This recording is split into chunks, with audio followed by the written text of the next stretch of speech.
but at the same time lazima wanini watengeneze wa manage kuonesha uzuri wayo. Lakini sasa ukiangalia mtu kaa hiyo yetu itatengenezwa once, mtu mwenye atakuja afanye shagala bagala kazi mbaya, and then all of a sudden hakuna kutengeneza, hakuna maintain, hakuna follow up, hakuna the same thing happens even hata ukiangalia barabara hiyo highway ilitengenezwa, hakuna nini, hakuna water catchment, barabara imejaa maji, mvua ikinyesha hapa unaona nikaa mto, hakuna maintain. Yani Kenya tumezoea kuchezewa vibaya, ni kama sisi hatuna akili. And then on top of that, pia sisi wa Kenya hatujipendi. Tungekuwa tunajipenda, hizi project hatungezitikia zikuwe zinatengenezwa vibaya hivyo, because tungekuwa tuna follow up hao wasi kama tuna Sakaja, tunawaambia hii umetengenezea ngapi, you have to follow up.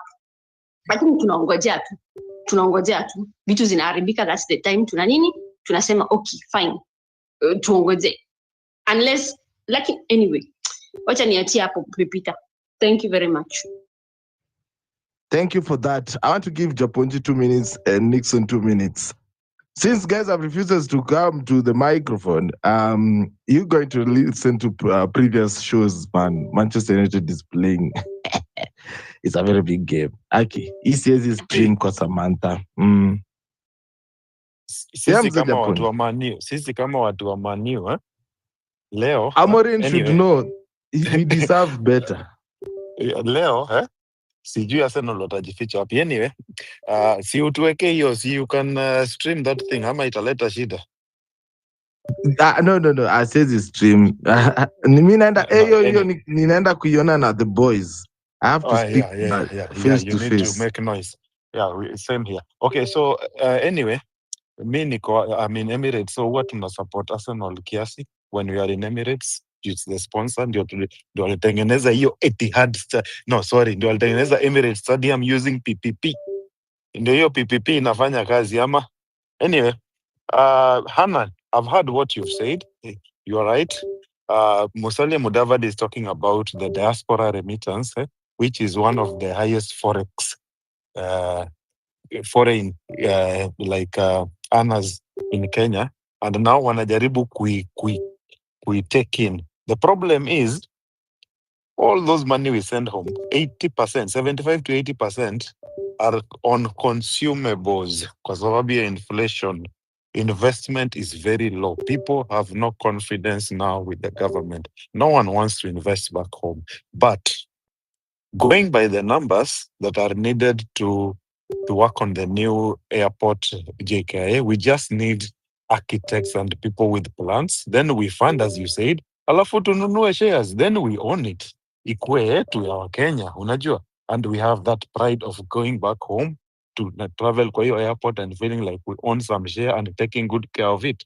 That is what matters, and that's the way forward. And I agree, for the first time at least kuna mtu anafikiria, if you can ask Kenyans to fund, maze we can fund, and mambo ya 30 years hakuna. We just fund that thing, airport itengenezwe, alafu mtu akwange ana dividend kwa shares. We just get some shares from what you have contributed.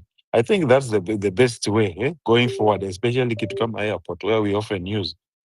The other thing I wanted to say is that Pipita, let's not tire from hosting these spaces. The one thing nimeona leo, Joho alone leo block almost 120 people. Should we tell him now or we wait? Uhuru Kenyatta alipitia, sijui kama unakumbuka. This guy cannot fight people in social media, alafu anaenda kupeana negative vibes against us on the ground. It can never work. Unajua, there is no way you can fight the social media and all this. That's a very bad move. And I've seen the government bloggers, they have come up with something called Mimi ni Mzalendo.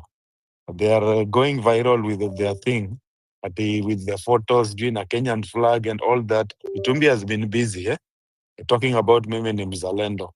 So I'm not saying we should counter that, but sometimes when they are doing their own mistake, the enemy doing mistake, we don't need to correct them. We just watch and see, because then they don't have a next move.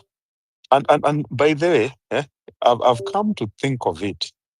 Probably, this is a game plan for akina Joho and this Mohammed, anaitwangaje, this Mohammed, this guy who ropokas a lot. This maybe they just want to make sure people get more angry, alafu watoe Ruto from State House, alafu waseme si reverse psychology. I don't know, because whatever they are doing, it's against the advice of any racially thinking person. Mtu yeyote mwenye ako na akili hawezi fanya what this guy did. You can't do that. You can't go against social media users and tell people that, oh, you know what, nyinyi hamjai enda kwa airport, hata mjui vile inakaa. So I don't know, but again, Pipita, mimi I always try not to correct these people when they make mistakes. Mi hutaka tu capitalize on their mistakes. They do mistakes, you leave them. If they do mistakes, unangojea tu mpaka tushike nare kabisa, then watu wachangamke, wachemke. Unajua, because if we keep correcting them every small steps, wana learn and they correct fast. Alafu saa zingine tuna lose vibe kiasi, unajua eh? So I'm just saying, this is my point of view, and so far so good. Let me go, nimemaliza my workout, so I'll just go and wait for that match is in 3 hours time, and wish Manchester United all the best. Leo lazima to make sure the elephant does not get near the tree at all. Thank you all thank you, Pipita, for the mic, and anyone who listened, and God bless, and aluta continua. Viva. Viva, ingieni pale hivi kwenye tip line, muingie mweke unajua kitu ya kusupport Home Run with Pipi pale, itakuwa ni vizuri tena sana. Naona Nixon ako hapa. Nixon, thank you so much for the tip, of course. What are your final words as we call it a night today? We're ending early because I have to go do the bachelor thing and also prepare to go and watch my game. Nixon. Thank you, Pipita. Leo nimeongea sana. Leo umetupa thesis mzima. I hope inasaidia because tuko na visions for that country. We need to see a growing country. Yeah, so it's very saddening to see other people doing well, and then all of a sudden we think like maybe we are children of a lesser God. You understand?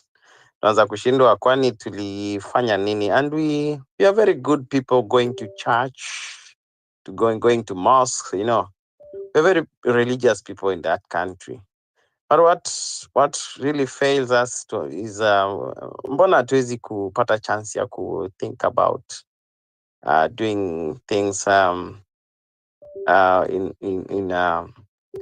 a rational way, or organized way. I mean something, and things doing things yenye mtu anaweza ku appreciate aseme these guys are really good, you know, these guys watu ni watu honest, unajua. Sijui kwa nini hiyo exam inatushinda Kenya mpaka tunafika mahali tunafanya vitu zenye hazifai. So my last words, nafikiri I just direct it to our leaders, and any other person who is aspiring to be a leader. I think in the past days, people have been meant to understand, if you want a lucrative paying occupation, or you want to make millions, you want to be rich quickly, it's the best way to do it is to become a politician. So I think we need to demystify this thinking, so that even the young ones who are out there who are admiring those positions, they want to come in, they should come in with a clean heart, a heart to serve this nation. So really hard to, I want to get this position so that I can be able to enrich myself quickly. I can be able to get the tenders, and I can be able to do all these these honesty deals that are happening there, and then you feel that actually you've made it in life. So in as much as vile nimekusikia, like, well, as in when they make these mistakes, we should not be quick into correcting them, so that we we allow this thing to sink deep into the Kenyan hearts, and eventually, when the right time reaches, we can be able to release ourselves. I also think it's also important for us to be able to not get get notes on how we can do it better. So these ones are in, and they're messing up like this. Let's have a way, let's have a way to think about how to do it better, to fix the mess that they already made for us. Unajua hiyo serikali ingine yenye itakuja, kama hao watu by chance Mungu atatusaidia watoke, ile business tutakuwa nayo itakuwa business ingine ngumu sana. It will be ile business ya kufix Kenya. So itakuwa important tuanze kuidentify amongst us serious leaders who have the country at heart, na isiwe tu is from the top uko juu, iteremke mpaka chini. Let's tuchocheane tu ndani, kwanzia kwa wale viongozi huko mashinani. Tuanze kupata viongozi wenye wanataka kuona change, positive change, to steer this country in the right direction. Tuanze kuchukia these vices. Ni mzuri saizi tumeanza kuona church imeamka, and I want to believe hiyo church ilikuwa Bungoma yenye ilipelekewa 5 million. Nimeona leo, I think I've seen it in the X space, like is it Ole Sapita's has called on that, on the leadership of that church to return that money. So I want to believe that is true, and that money will be returned to wherever, Lusaka's and the president there. Sijui president wetu ameingia kichaa gani mwenye anafikiria kupeana pesa kwa kanisa is actually a very noble thing. Priorities alipeleka wapi? Priorities lienda wapi? Ni kama tu hiyo confusion yenye ametuletea hapa, na hii imekuwa explain vizuri. I think is it Hannah ndio ame-explain why should you do houses huko Kerugoya, sijui wapi huko ndani penye watu hawana hata capacity ya kununua hizo nyumba. Hizo nyumba si zitaishia kwa white elephants, zitakuwa ni zile nyumba watu wanasema hizi zilijengwa na Ruto, but nobody is going to buy them because watu wenye wako huko wako na hiyo shida ya nyumba. Honestly, kuna priority areas zenye leaders wetu wangefocus, lakini shida ni projects zenye zinaonekana ni zile zenye wanakaa wenyewe kwa wenyewe wakifikiria how can we make money, na wanakaa strategically. Sasa unaona Ichungwa anaongea matope huko because yeye anajua project fulani ameshikilia. Usione mtu anamea kiburi inakujanga kwa sababu unajua uko nazo, umetengeneza pesa, so you're not the same as these other people now wanaonekana useless. They cannot tell you anything because the level you're operating at in level ingine. Look at guys kama kina Kuria. The other day we come to discover wako na makampuni mingi za kujenga sijui za construction. They're the ones who are running the companies. So how do you expect these guys to do an honest job? They're the ones who are getting the tenders za serikali. Alafu they are given those millions. They expect those millions to land in the hands of politicians. They would expect them to do an effective job. Those monies are going to be diverted. And all of a sudden, these are the monies that these people come back, bring back to the churches. So churches, wacha churches ziamke. Na kama ni kuamka waamke ukweli. So that they also bring the trust of African Kenyans people walikuwa wametoroka churches. So they need to work hard and bring that trust back. And a good way to do that is to speak of our politicians. Hiyo trend wamechukua, hiyo trend in the wrong direction. Speak it out. There's nothing hakuna kitu itaribika. There's no peace is going to be interfered with for them speaking out to them. Let them speak out on them, on whatever they are doing. Yeah? Watu wengine ambao wanatu let down pay in that country ni watu wanaitwa media. Wameweka kwa mfuko.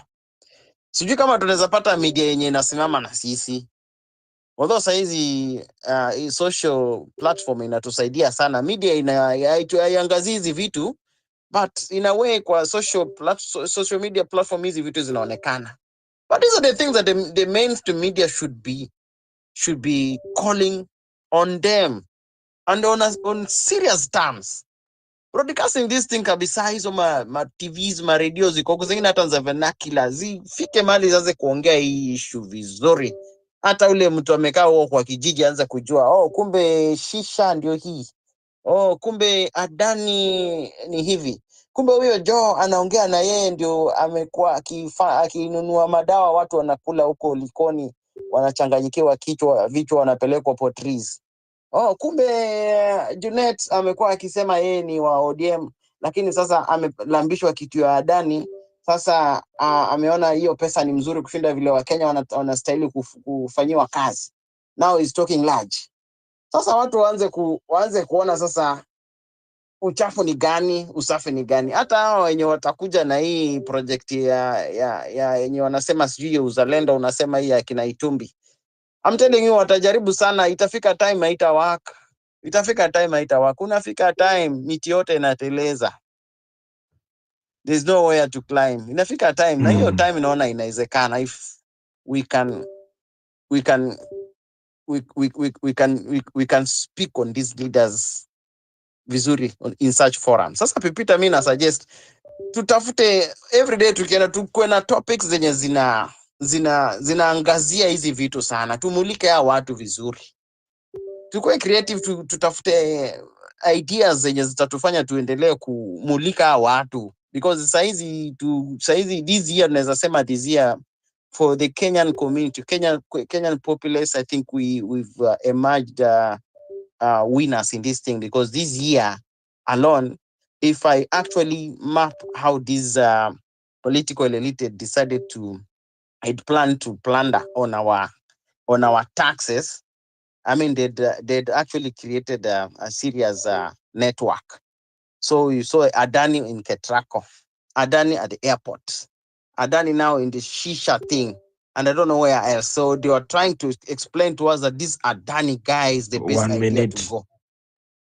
So as I learned, I think tumefunguka macho na ionekane kwao bayana kuwa there's no any other day watakuja na hii ujinga, wakuja kujaribu kutufunika macho. So as we go, it our force wato the line ama watoke. And I think the best way ni wao watoke, then we have the right people wenye wako na merit and who know how to adjudicate in those positions, so that we remove the jam ahead, because saizi hii imeleta jam, sasa hatusongi. Wewe tuko kwa jam. So we need to remove the jam. Thank you. Asante sana Bwana Nixon. Thank you so much, Hannah, for being here with us. Thank you so much for everybody who has listened in on Home Run with PP. It is always a pleasure. Leo, we are going to be ending a bit early because of unprecedented circumstances. But we will be back again at 4 p.m. tomorrow for Home Run with PP kama kawaida. Tomorrow, I'm going to be taking a mental health break, so we are not going to be doing that politics stuff. So, hey, jamani, Monday to Monday, siasa. Yeah. Oh, mkwaje. Hey, people are falling ill. Kuna vitu mingi zimeendelea hapa hivi nyuma, watu hawaongelei. So tomorrow we'll be taking that well-deserved break, mental health break on Home Run EPP. See you then, but right now, have a great evening. Unajua pia kesho mani utakuwa imeniweka tu kwa hiyo space ya mental health. So I'll be killing two birds with one stone. I didn't want to tell that to Japonji. But anyway, have a great evening. It has been a great conversation. Thank you so much for the speakers that have been here. And of course, Home Run EPP is always supported by you, the listener. If you like what you're doing, there's a tip jar line 0721948229 where you drop your support. Hadi katamati, nimi ni wenu waweru wa Anthony, yani you can call me MC Pipita. You are listening to Home Run with Pipi.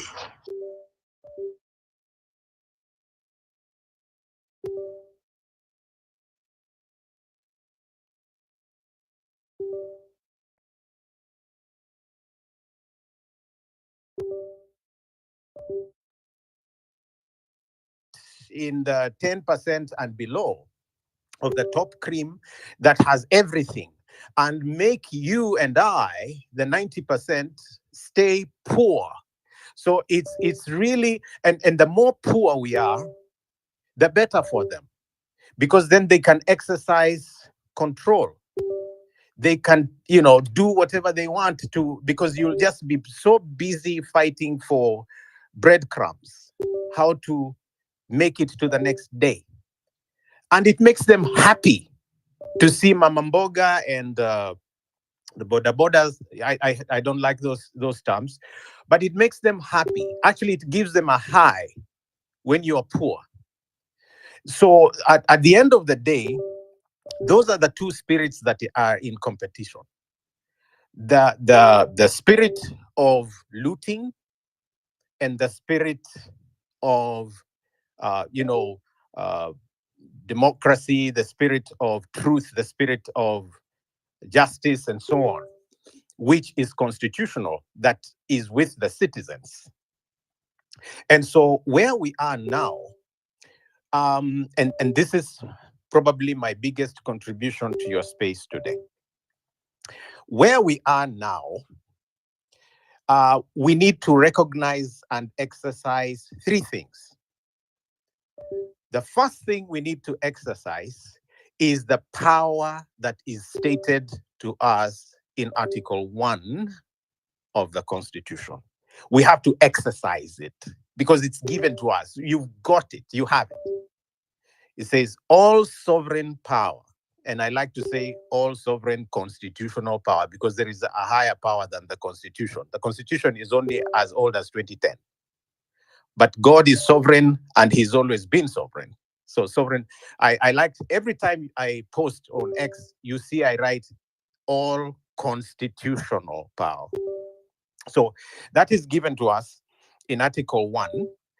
So belongs to the people of Kenya and can be exercised through delegation. You can delegate it to parliament, you can delegate it to the executive, you can delegate it to the county governments, etc., and independent institutions. It's all stated there in Article 1. So if you have that power, then always know that whoever speaks against it is the one who is wrong. So nobody can take that power from you. I think we need to be so conscious of that. Number two, we need to stay on the side of truth. We must defend truth and what is right at every cost. And if you're on the side of truth, even if you are left alone, you will never go wrong. That is the one thing that has kept me through all these years. Because, sometimes I've got to stand against my own faith. Because when pastors go rogue, when like in 1999, the year 2000, I stood alone against Benny Hinn and things like that, the whole church came against me. But I was vindicated later. As one of the guys said on X, it's actually the US secular media that exposed Benny Hinn and vindicated me. But even Kenya's media was sort of, hands off. They didn't want to probe what I was saying sufficiently.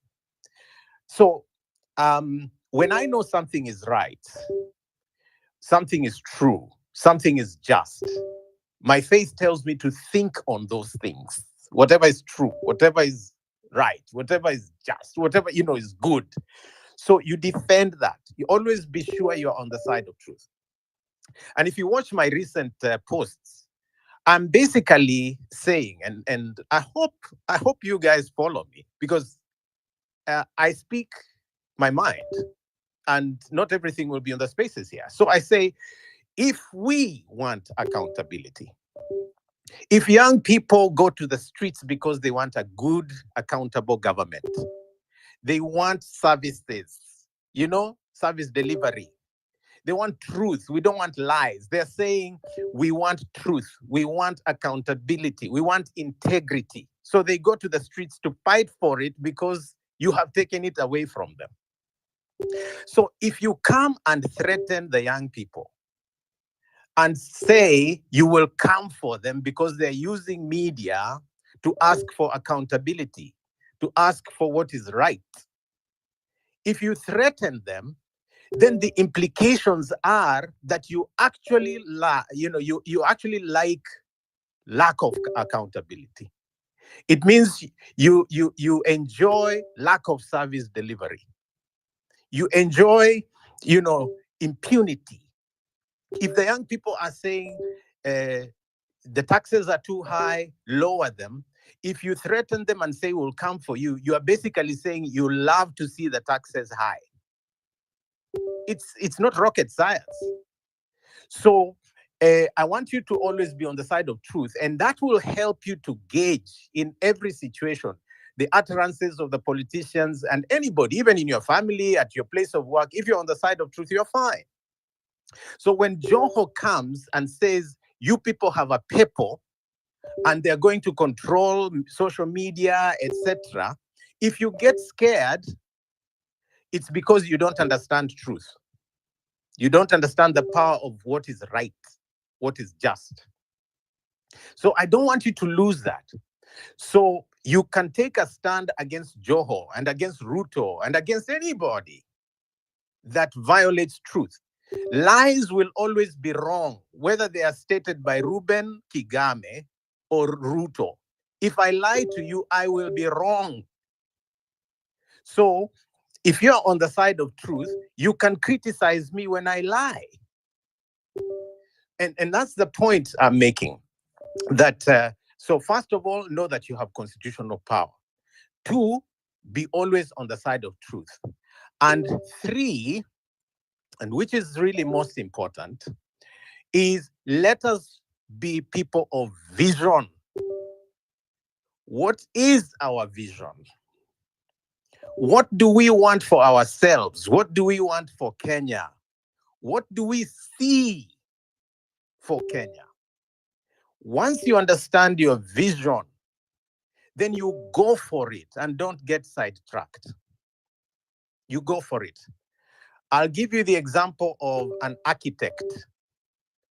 You know, when you're going to build a house on an empty field, we unanunua ploti, kila kitu kiko hivyo tu, it's plain. So you want to build a house. The architect knows exactly where the bedroom will be, where the sitting room will be, anajua this is where the toilet will be, even before they build. That blueprint, hata ikiwa kwa karatasi, hata before iwe kwa karatasi, anajua. So yeah, anaona the end product. This is what the house is going to look like, even before the house is built. That's the kind of vision we need for Kenya, so that it's not easy to sidetrack us from that vision. And what is happening now, and that is why I'm being misunderstood when I tweet against what I'm calling the Omtata wave. It's because from where I sit, from what I see, from where we began, from why I ran in 2022, from why I agree with the young people, we are being sidetracked. Because our main goal was to get rid of bad governance, to get rid of the lies, to get rid of the exploitation of the people. It was not fundamentally to grab power or to start campaigning. And I think we've had some good conversations before that let us all come to the table. Let us agree with one another so that we agree how we are even going to form a better government. So I'm not saying that Okia Omtata is wrong in declaring. I mean, what I would call the official declaration of the presidential exploration team. That's okay. It's an exploration team, but it's actually functioning as a campaign team already. I mean, people are already telling me I shouldn't criticize Omtata. I can never criticize Omtata for speaking on accountability or good governance.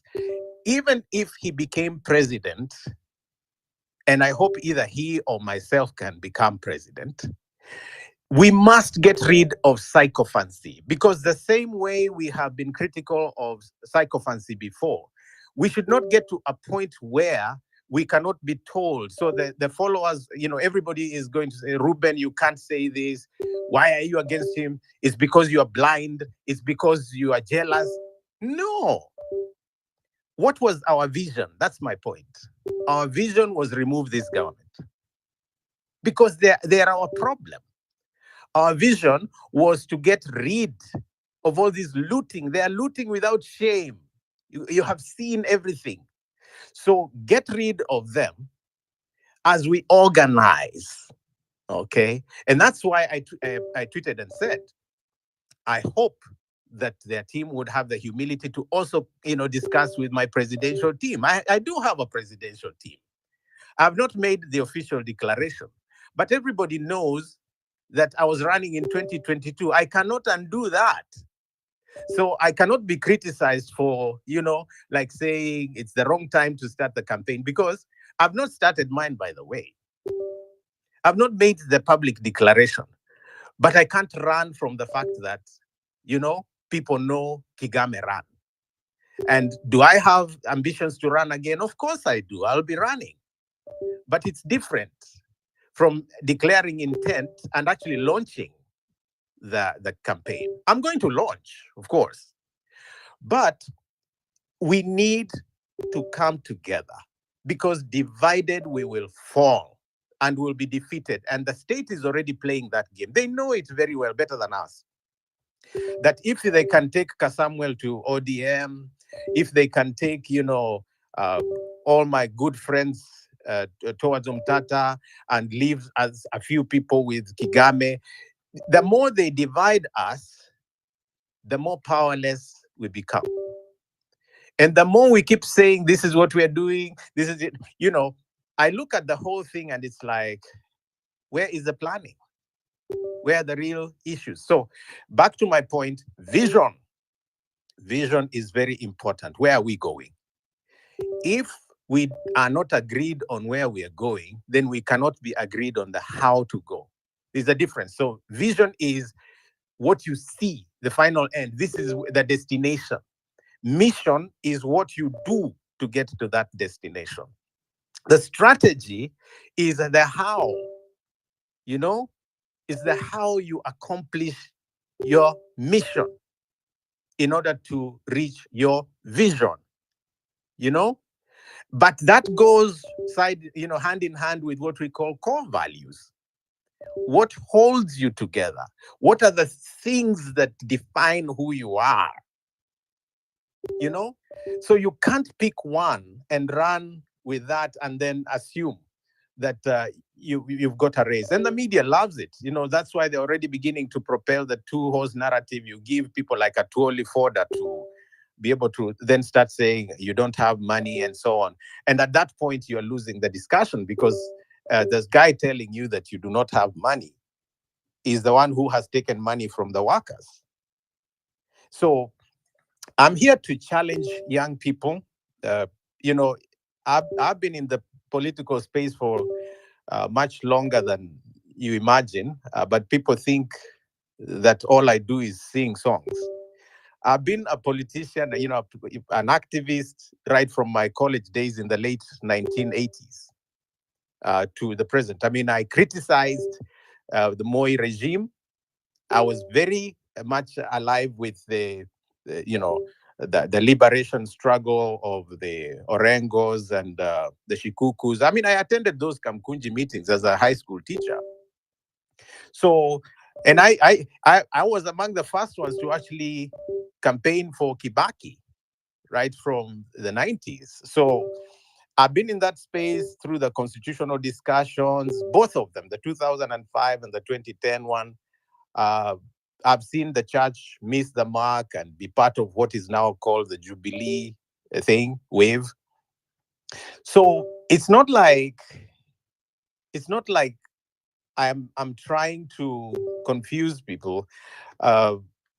I actually must say that it was very interesting running for the first time in 2013 in Vihiga County, where I come from. And there was a chance, of course, to run in 2017. But my friend was running, so I put my energies, behind him, and he won. So that gave me time to prepare for 2022. But as you know, I was locked out. But I'll not be locked out forever. So again, to answer your question, the papers are 2 or more. In this case, it's the People paper versus the Joho paper. So my encouragement to each of you is don't get scared, don't get threatened. They are hypocrites. They criticize media and then they use it. So don't get scared. You hold your horses, do whatever you need to do. You're on the right side of history. And Gen Zs, don't lose your vision. I'm proud of you. Let's get together when the time is ripe. I'm in discussion with quite a number of youth leaders, but we should never take take advantage of the mileage that we have gained. We still have to answer the question: why did the young people die? Why did we lose over 60? Why the abductions? Those are the real questions that should trigger where we are going. And so we shouldn't be sidetracked. I could go on, Redemptor, but allow me to stop there for now. Thank you very much. I've invited Wallace to co-host with me. I'm still expecting Joshua Okayo, who also made a move, from the Inject Party. We saw them come together, go around the country, and yesterday they made statements. And yes, Ruben, you've done well to clear the air on why you made those remarks. Is there a point where people do not scatter? Everyone scattered in their little corner and say, this is a solution, and people, like you're saying, people need to rally, feel the need to rally behind an individual, and they need this person to be stronger than these people who are calling people. So I would ask you a question, because you wear many hats, and this time it's about our collective conscience. We saw the statement by NCCK yesterday, and there's a line in there that talks about Kenyans learning to look at leaders for what they stand for and not for what they have. Now, I think the last card remaining has been money. And when a Catholic church in Kayole returned the money, they went to another Catholic church and gave money, and I don't know what happened to that. And then last week they were in, was it Bongoma, where the Lusaka gave 5 million. And the interesting thing is when they give it in cash. And Olesa Peter made a statement that we want money in check form so that we can trace where the money comes from. And so it feels like the pillars that held this regime together are falling, unraveling. And so I would want you to address what is going on there. I'm not one to bash and say, where were you all this time? What's your thought on it? Because you are a Christian and you are a leader in the church. Are they waking up, or is it necessity that things are so bad the church was forced by God to speak up? Oh, that's a big question. So, first of all, let us clarify the fact that money, in fact, is a card that not just the politicians play, but it's a card that is played, around the world in order to get power. So, the real problem with regard to money in Kenya, in my opinion, is actually not the church. Because the church, when the church is getting money, they are getting it, correctly or not, because of projects. We have a building project, you have a bus or something you want to buy, a pastor's car, whatever. So it's pegged to something, the Harambes and so on.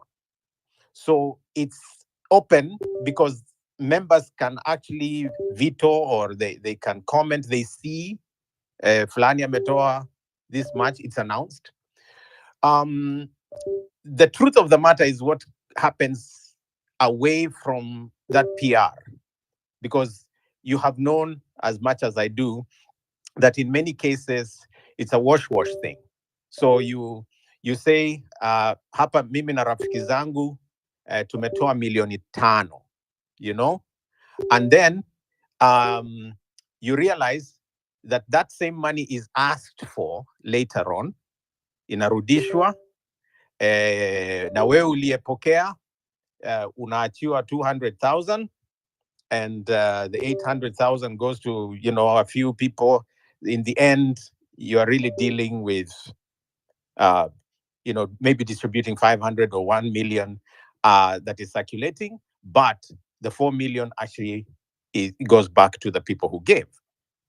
So it's a game. So at that point, anyway, you can probably track it, and that's why Anyolo and the rest were able. You are able to say, hii ilirudishwa ama haijarudishwa, and so on. But the real problem is not the church. It is citizens receiving money at campaign time. That is where the disease is, because they know they can buy you. Yeah. So most of the politicians that win do not give money early. They give it closer to the polling day, so that they are the last memory on your mind. So I remember in 2013, for example, when I was running for governor, my competitor would gather people, you know, close to polling stations. And so I would drive going to vote myself, and I find this crowd, and they say, we are waiting to be told how to vote, because they know, you know, they'll distribute money and they will vote a particular way. Or they have these agents that help people in the polling stations to tick for the elderly and the visually challenged and so on and so forth in a particular way. So it's money at that level that alters our destiny, because it cannot be tracked. It's mostly chukwai, and there is no accountability, and that's why, you know, the check issue becomes an interesting discussion. But having said that, I would say that I think there is enough pressure for people to do things differently. And as we talk about, you know, how the politicians behave and so on, the real problem is us. The real problem is how we respond to what is going on now. Kwa sababu ya njaa and the two purposes that I talked about, it's very easy for people to get money. And once you get money, then of course you lose your right to continue to critique the government one way or the other. So the church is not the problem. The problem is the psyche of the masses.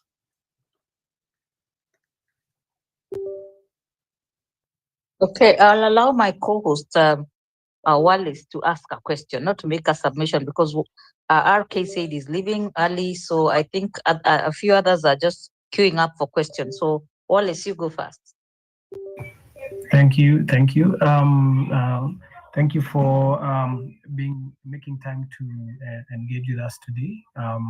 I was thinking of the question when you say the church is not the problem, whereby a lot of Kenyans, from where they stand and what they see when they turn on their television sets, is they have come to the perspective that a lot of church nowadays is more like a business than a place of worship or a place for being built up spiritually. And actually, a lot of people have left church a bit disheartened. So, yeah. What would your thoughts be on that? Very good question, Wallace.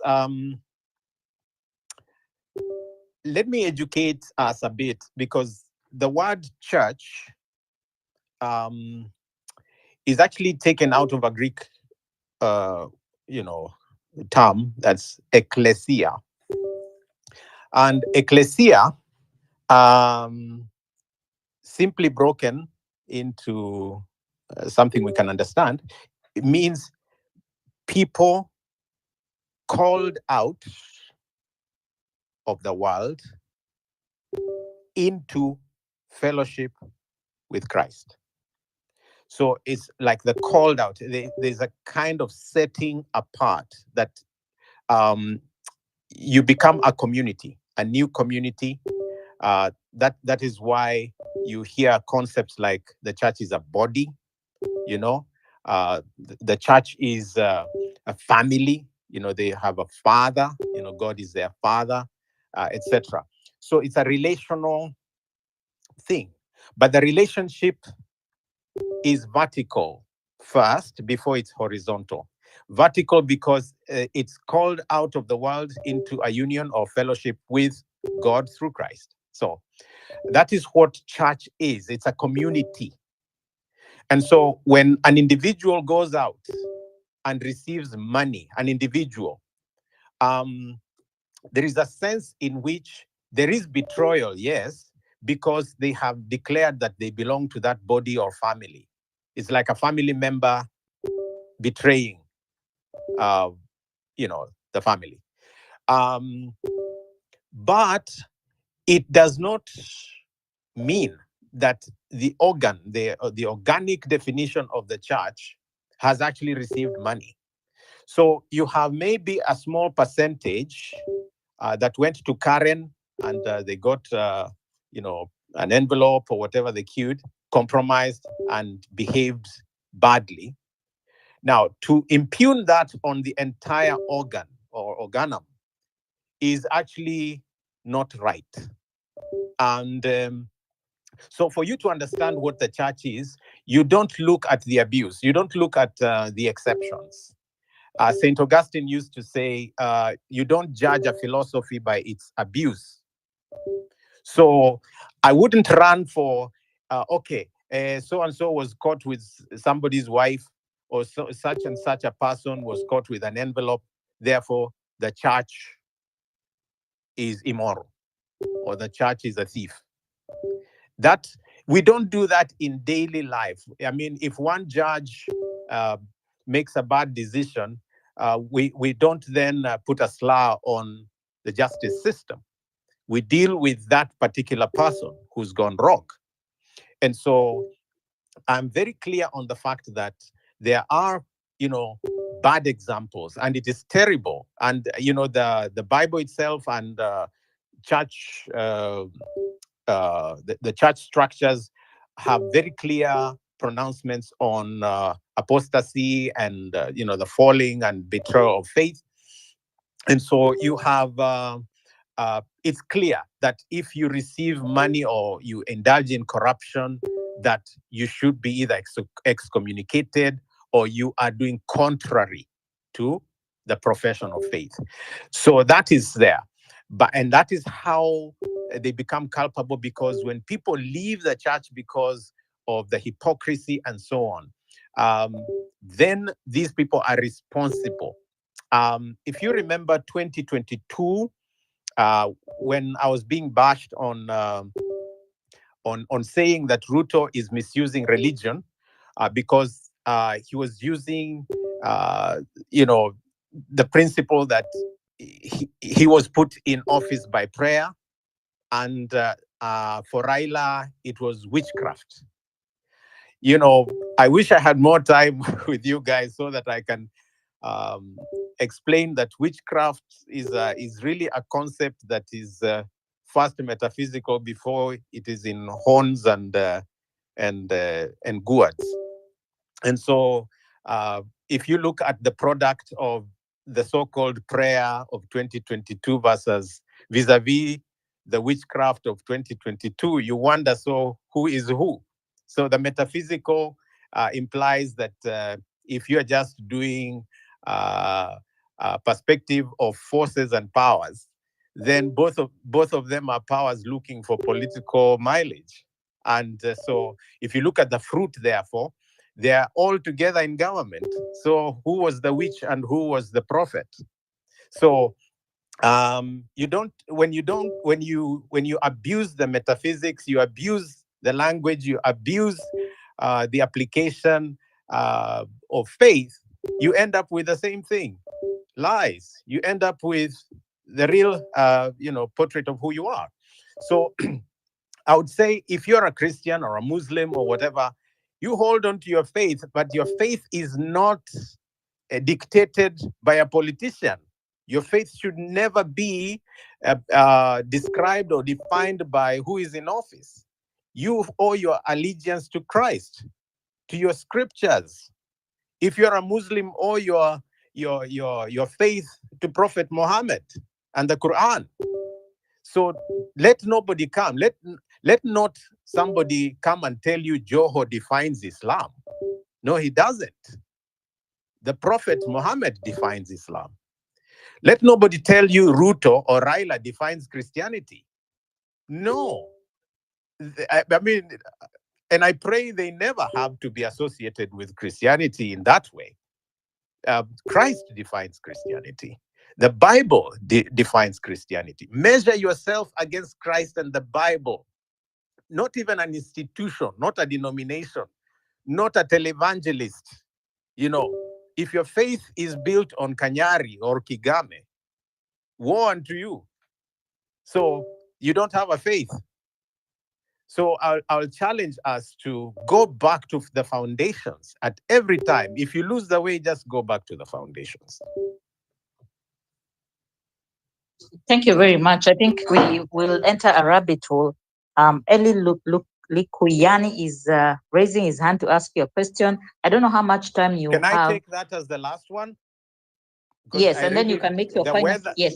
The weather is so bad. I need to run. Okay, sawa. Eli Likuyani.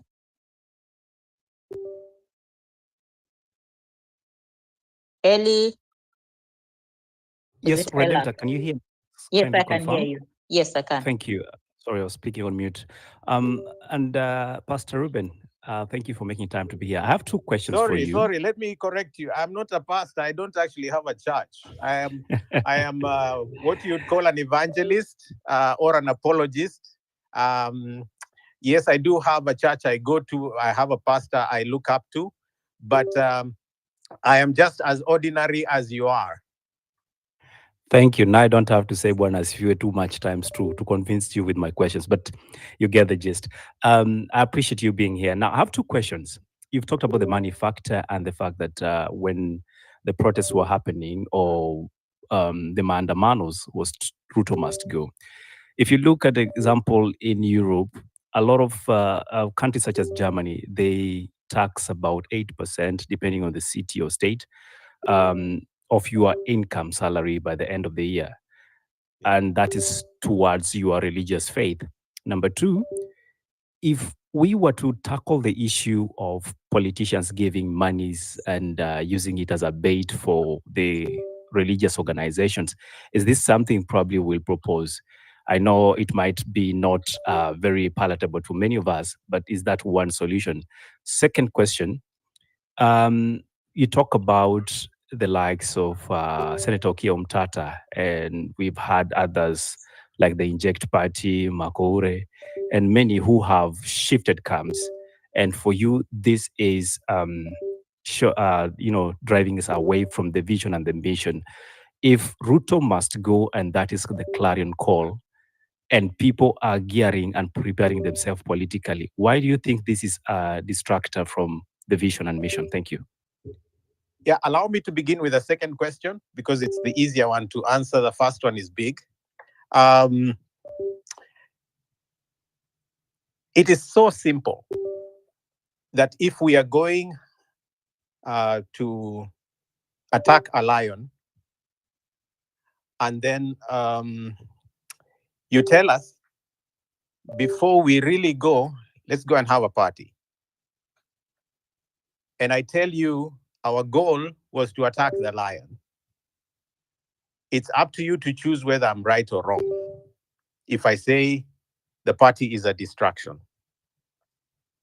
So, and we don't have, nobody should stop Okiya Omtata from running. In fact, if I didn't become president, I hope he does.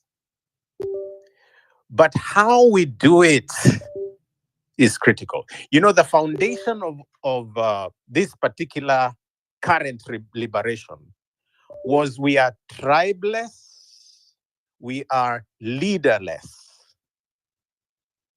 If I recall, that is why I was on the streets with the Gen Zs in Eldoret. I agreed that's the way to go. It's not about Ruben or Morara or, Mtata. And that's why I went to the streets. On the day Parliament was stormed, I was in Mombasa on the streets with the people there. So the thing is, whatever drove me to be with the Gen Zs was this government must go. Whatever made me march with the doctors from Kenyatta Hospital to Afya House is because we wanted a new way of doing things. I was not being motivated by Kigame needs to be in office. No. I mean, who knows? Maybe one of the doctors could do a better job than Kigame. Yeah. So it's not about me.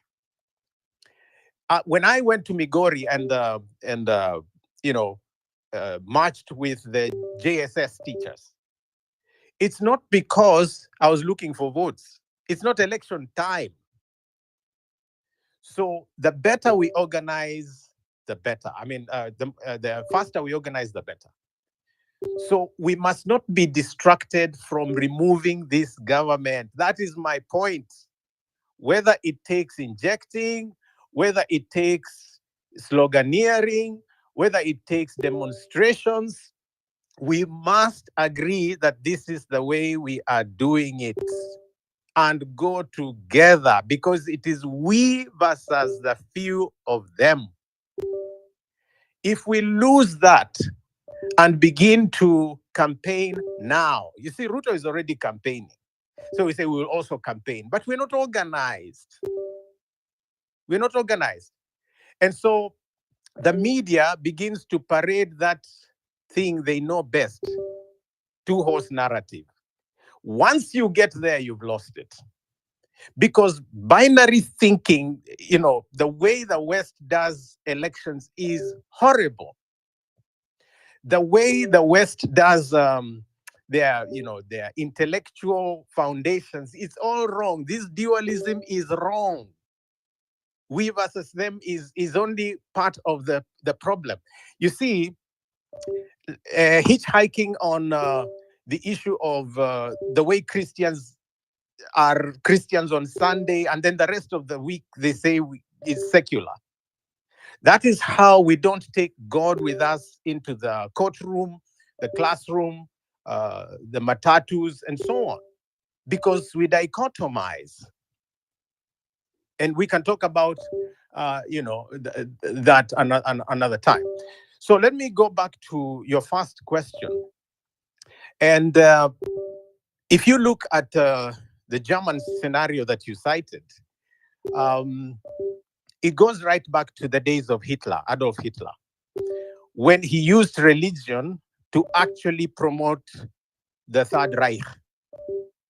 And people like Dietrich Bonhoeffer stood against Hitler because he was using church in a rogue manner, the way Ruto is using the church now, to justify the superiority of the German race. They called it the Übermensch, the upper race.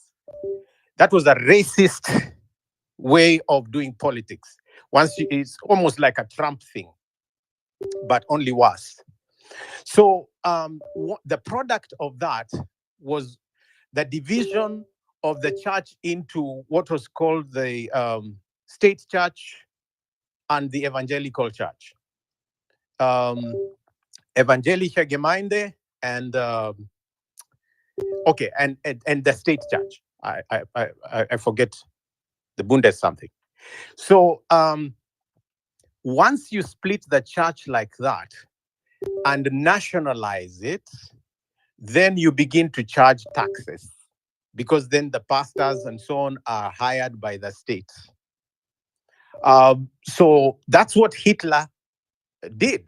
So what you call the state church and the 8% you are referring to becomes like a state management tax for the religious institutions. Now, what that does, however, is that you reduce the authority of the church to subservience under, the state. The state controls religion. That cannot happen in Kenya because of Article 8. Article 8 says state and religion are separate.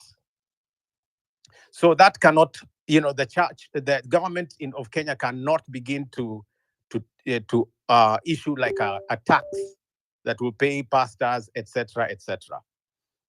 Now, and I hope it never happens.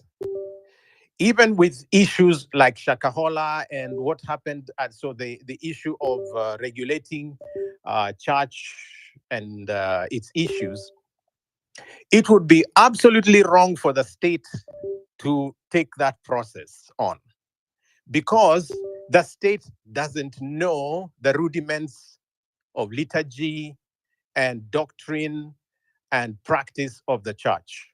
That is not their domain. So I'd rather that NCCK and the Kenya Conference of Catholic Bishops and all these agencies, Evangelical Alliance of Kenya, come together and put up a body, a vetting body.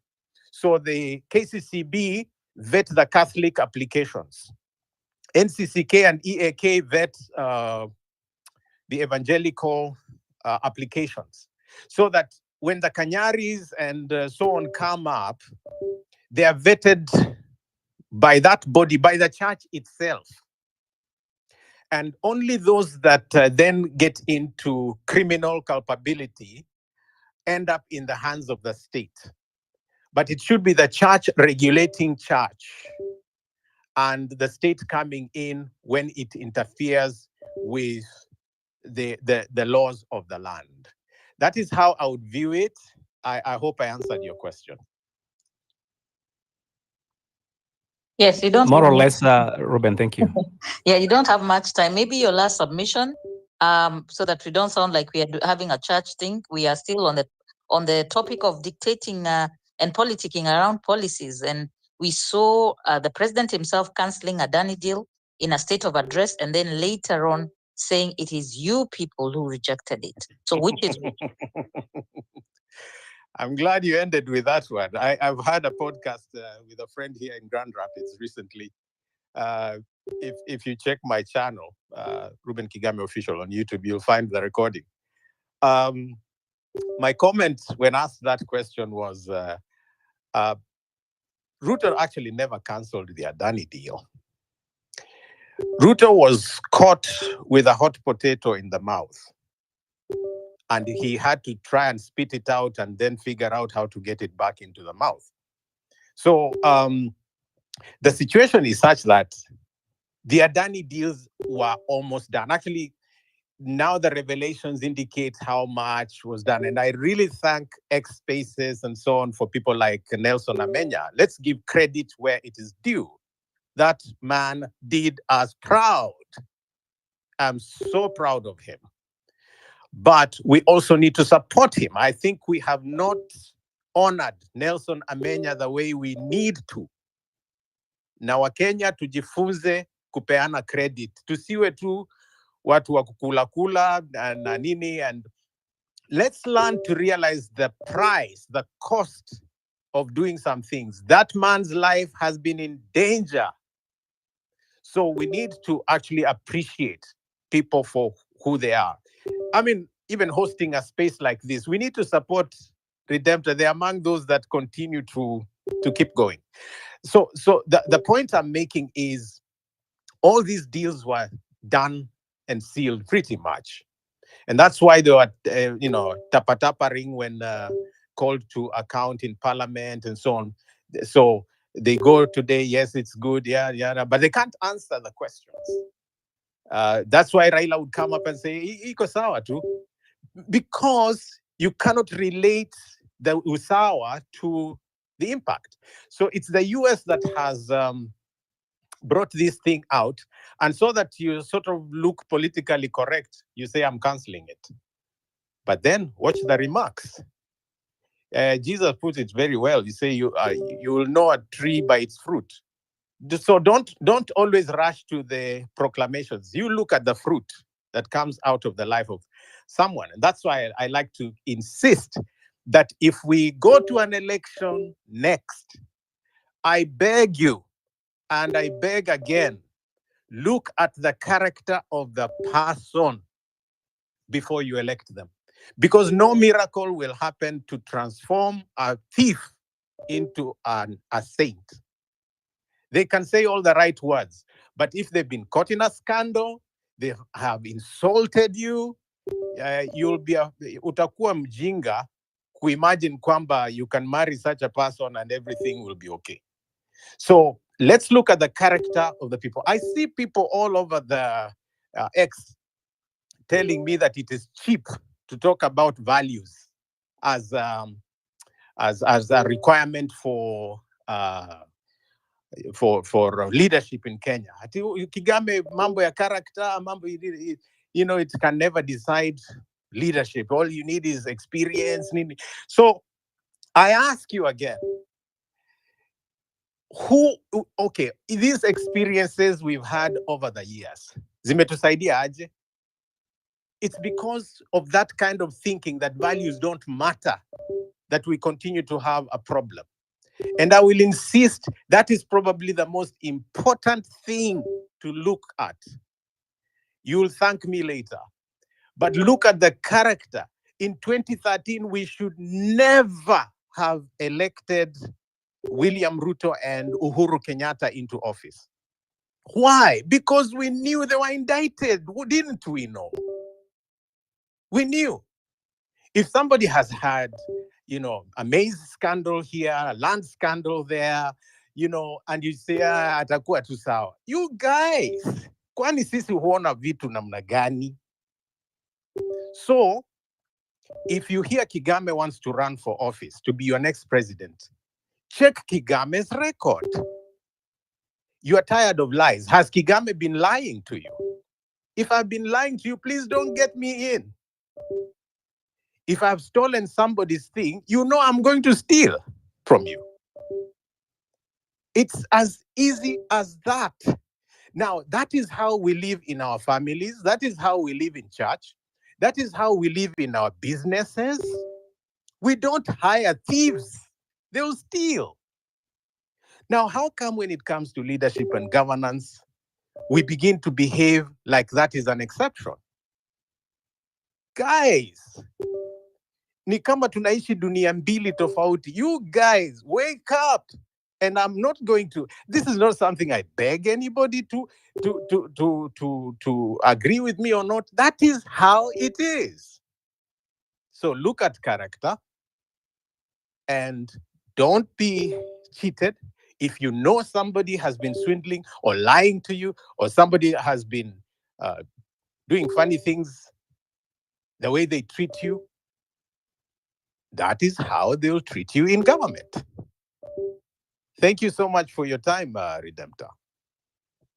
Yeah, thank you so much. We will let you go. You can listen in, you can drop. We really do appreciate the intention. Of course, that question came in and we ended up a rabbit hole of religious practices. But you cannot run it away from yourself. You do apologetics. No, it's still important. It's still important. Yes, yeah. Yes. So all the best with your finishing your whatever it is you're doing, your 20th degree, and come back and serve your country. Yeah, you can throw that to the black holes. I mean, if a degree is not going to help you serve God and serve people, just throw it away. It's useless. Okay, thank you very much. I do appreciate. So we'll have you when you have more time, probably when you land back in your motherland. So enjoy the cold. We are enjoying the sun. Thank you, and God bless you all. I appreciate you. Love you guys. Bye. Asante sana. Now we have Joshua Kayo, who is my co-host, who was supposed to be early to make his submissions. I don't know if you're ready, Joshua. People are looking at you because you made a statement, and I have been watching you from the time you were abducted and time you joined the eject party and you're back on the rail of saying you started with a vision and the vision is still there and everyone is looking at you as you're about to join a party and maybe join a party because of tribe, so feel free. I've given you some pointers on the discussion, and so feel free to just make your submission. Karibu sana.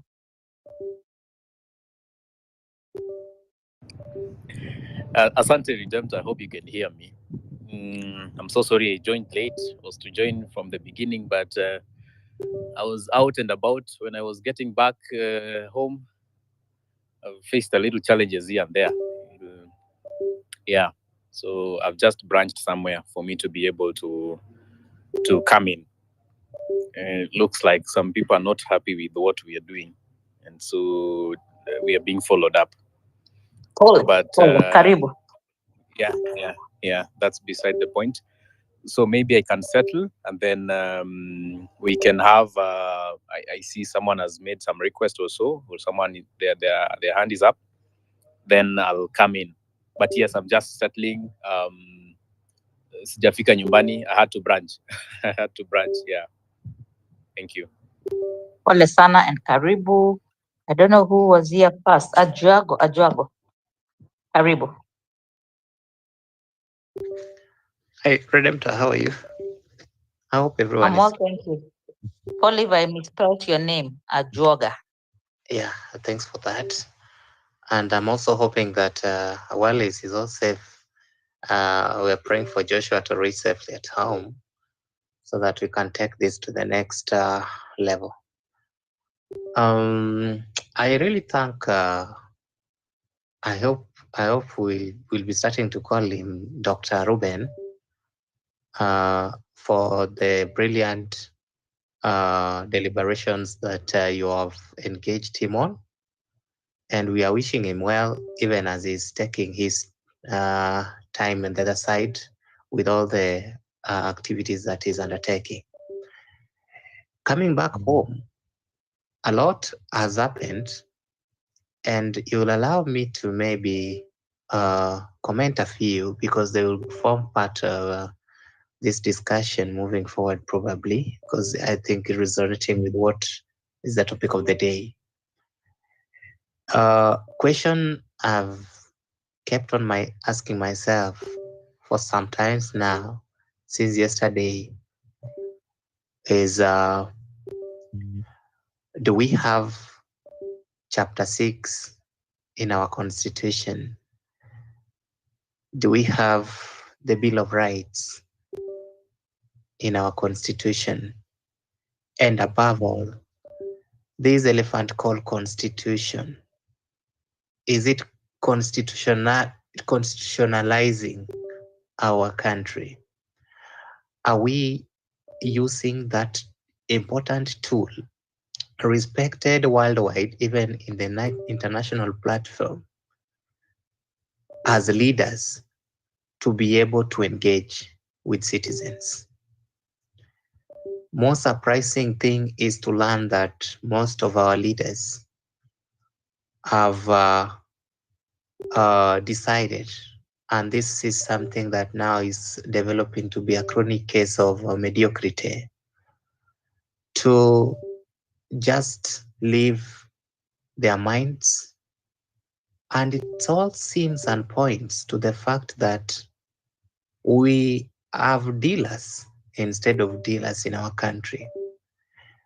I still cry for my fellow citizens who still believe and understand that the kind crop of leaders that we have are serving Kenyans based on their decision and based on their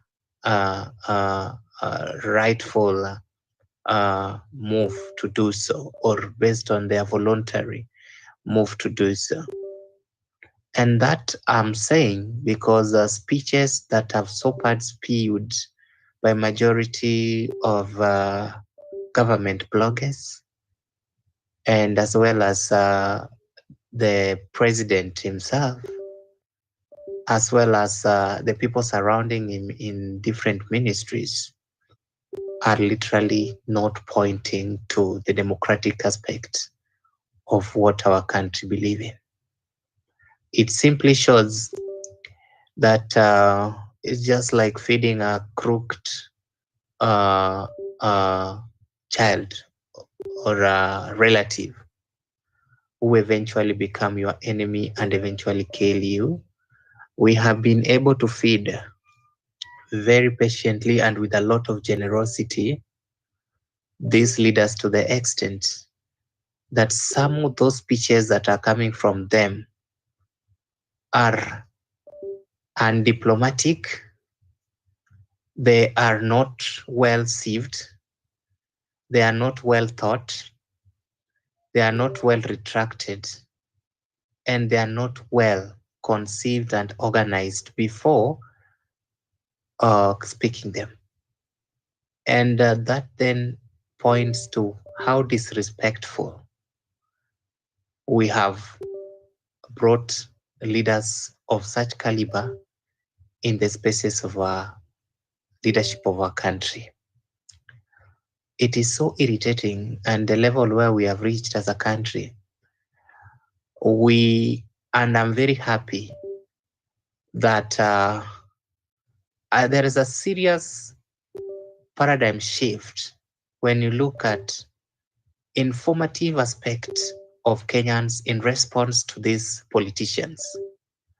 I am very happy that Kenyans are more informed, whether they are here in the spaces, whether they are in the estates, whether they are in slums, or even in rural areas. I can tell you authoritatively that majority of Kenyans are very, very much well informed. As I said before, I was somewhere so deep in Ganze and somewhere in Lungalunga. I have come to notice that Kenyans can now speak, know, and differentiate between a good leader and a bad leader, irrespective of where they are. And that is something we need to appreciate. So just to start this Redemptor is to be able to bring to our attention, and most of us know this, the kind of leaders that we have in our political spaces, looking at what comes from their mouth, because what they come from their mouth is what they discuss, and that is why they wear suits and come in the public to declare what they have in mind. And that then should inform us that what do we do? We know, and we all know, I know, and you know, and everyone else know here, that right now, the chairperson of IBC is Ruto. I know, and you know, and everyone else know here that we have very serious ID and this ID issuance, and this is getting suppressed. When Bitok was in the National Assembly, I think that was today, if I'm not wrong, he said that now they have to increase the fees that is being charged on birth certificate from 50 to 200. What does that show you? I know there are so many people who do not have birth certificates and they need essential services, including ID. Are we seeing a situation where majority of Kenyans are not going to be recognized as Kenyans by birth, because that is where we begin, and even be issued with an ID because of lack of a birth certificate? And what is the fate of Kenyans as a whole when it comes to 2027 general elections, or before they are then, because there are so many vacant spaces like in elective positions right now hanging that no one talks about? And I don't know how those constituency and ward level wards are actually, people are getting the services. And a lot around the current political leadership that we have, There is the the whole issue of the IBC issue that is still just pending, as I've said, and it is a very serious issue that is now affecting most of us. And of course, there is the issue of the church. We all know that the church has received severe attack from politicians, especially the church affiliated with Mount Kenya region. And this is something really making me sleepless for some reasons. I don't know up to when Kenyans and this leadership, the current crop of leaders that we have, will one day still know that the Gen Z protest in June was not sponsored by Gachagua. I don't know when they will be able to know that the church came out, Catholic Church came out of no coercion. I don't know when they will have to know that today NCCK came out yesterday out of no coercion. We have leaders who, to some extent, they are living in a different world and then take supper and breakfast in Kenya and go back, and they have totally no information of how people are suffering. And when those sounds that are opposing them comes out, they level them. A lot that I will listen to others also saying, because there's a lot in mind. I cannot be able to start discussing all this because I'll nitanyima wale wengine. But as we move along, Redemptor, with your permission, will be able to allow me also to come in and voice my voices in different aspects of ideas that will come up. Thanks so much. Asante sana. I will welcome you back, lakini uongeze speaking ikuwe 50 words per minute. Unaongea 10 words per minute. Yes, great submission. I would also want to ask you a question. If then they block people from registering IDs, they also need people to register. So is it possible for that they will open that window? Will they suppress the ID allocation issuance in some places? And the other thing is the statement you've made about they don't know. No, they know the suffering, but they don't care. Abdi, kindly make your submission, and I would like to guide you by saying that a lot of Redemptor, are you speaking? I Yes. can't hear you. Sorry, is that Ellie? Ella? Yes, she's speaking. She's speaking, Ellie. Oh, Ella cannot Have you hear lost? me. Yeah, I cannot hear you. Can you hear me? That was Joshua, not me. Okay. Oh, yes. You sound so. I sound Sorry. like him. Okay. We can hear. We can hear. Yeah, sorry. Abdi, before you come in, I would like to make throw a general statement to all the listeners. And the statement is: dictators are not born; they are made. So when I used today's topic, dictating and politicking around policies, when you force policies on people, that is when a dictator is made. So are we participating in making a dictator with the words that we say, with the fear that is being instilled upon us? So you're free to talk on anything, but I'm just guiding the conversation so that we don't veer off topic. Asante. Thank you, Redemptor. You can hear me? Yes, loud and clear. Karibu. Okay, thank you. I think I'll just be brief. I think as a country we stand at a defining moment. I think where leadership is being tested not by the rhetoric, but by the ability to deliver the truth, integrity, and action.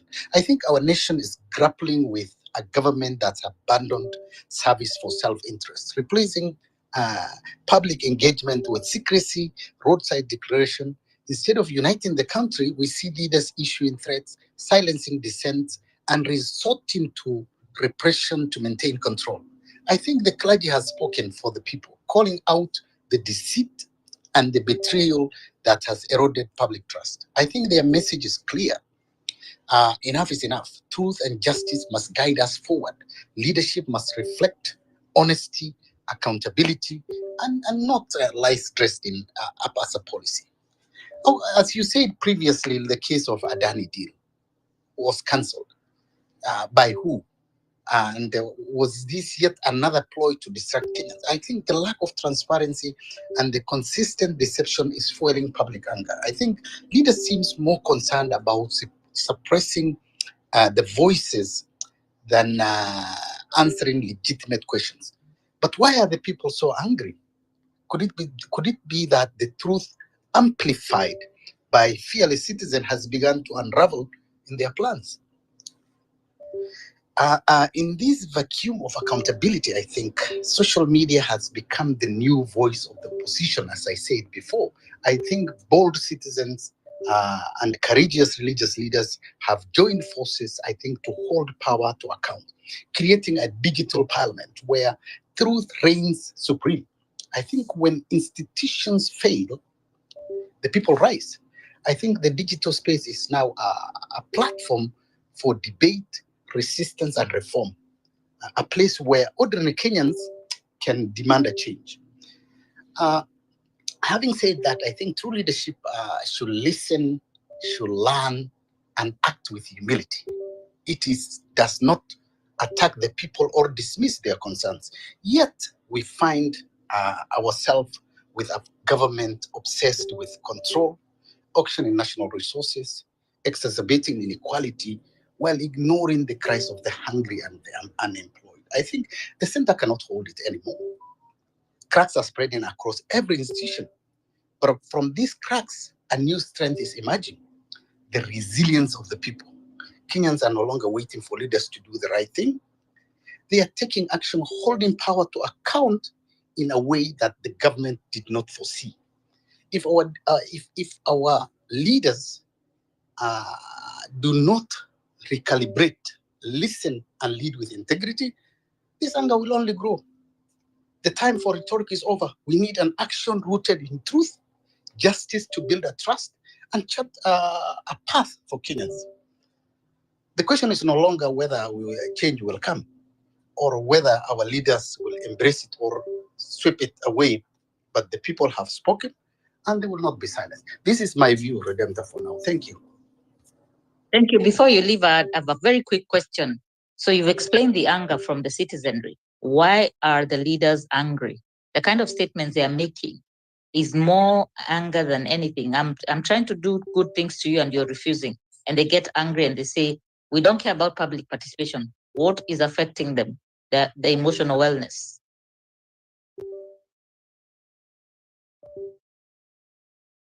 Okay, Abdi, I don't see you unmute. I mean, you're not an expert. I'm not asking you to read their state of mind. No, it's okay.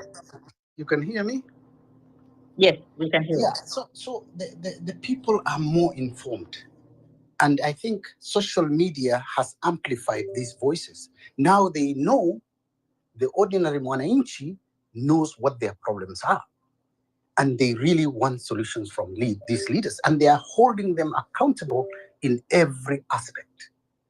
And this has really made them get even more angrier and saying Hiko even Mapepo, because the Mapepo is trying to take away everything from them, as they claim to say. But people are more enlightened, more informed, and they know what they want. Okay, thank you. It's more of a matter of I wish wangeka wajinga. In this show, we say wajinga waliisha Kenya. People are woke. Ronyo, I don't know if you had made submissions. It's your turn to speak, Ronyo. Thank you so much, Redemptor, and thank you for everyone who is listening.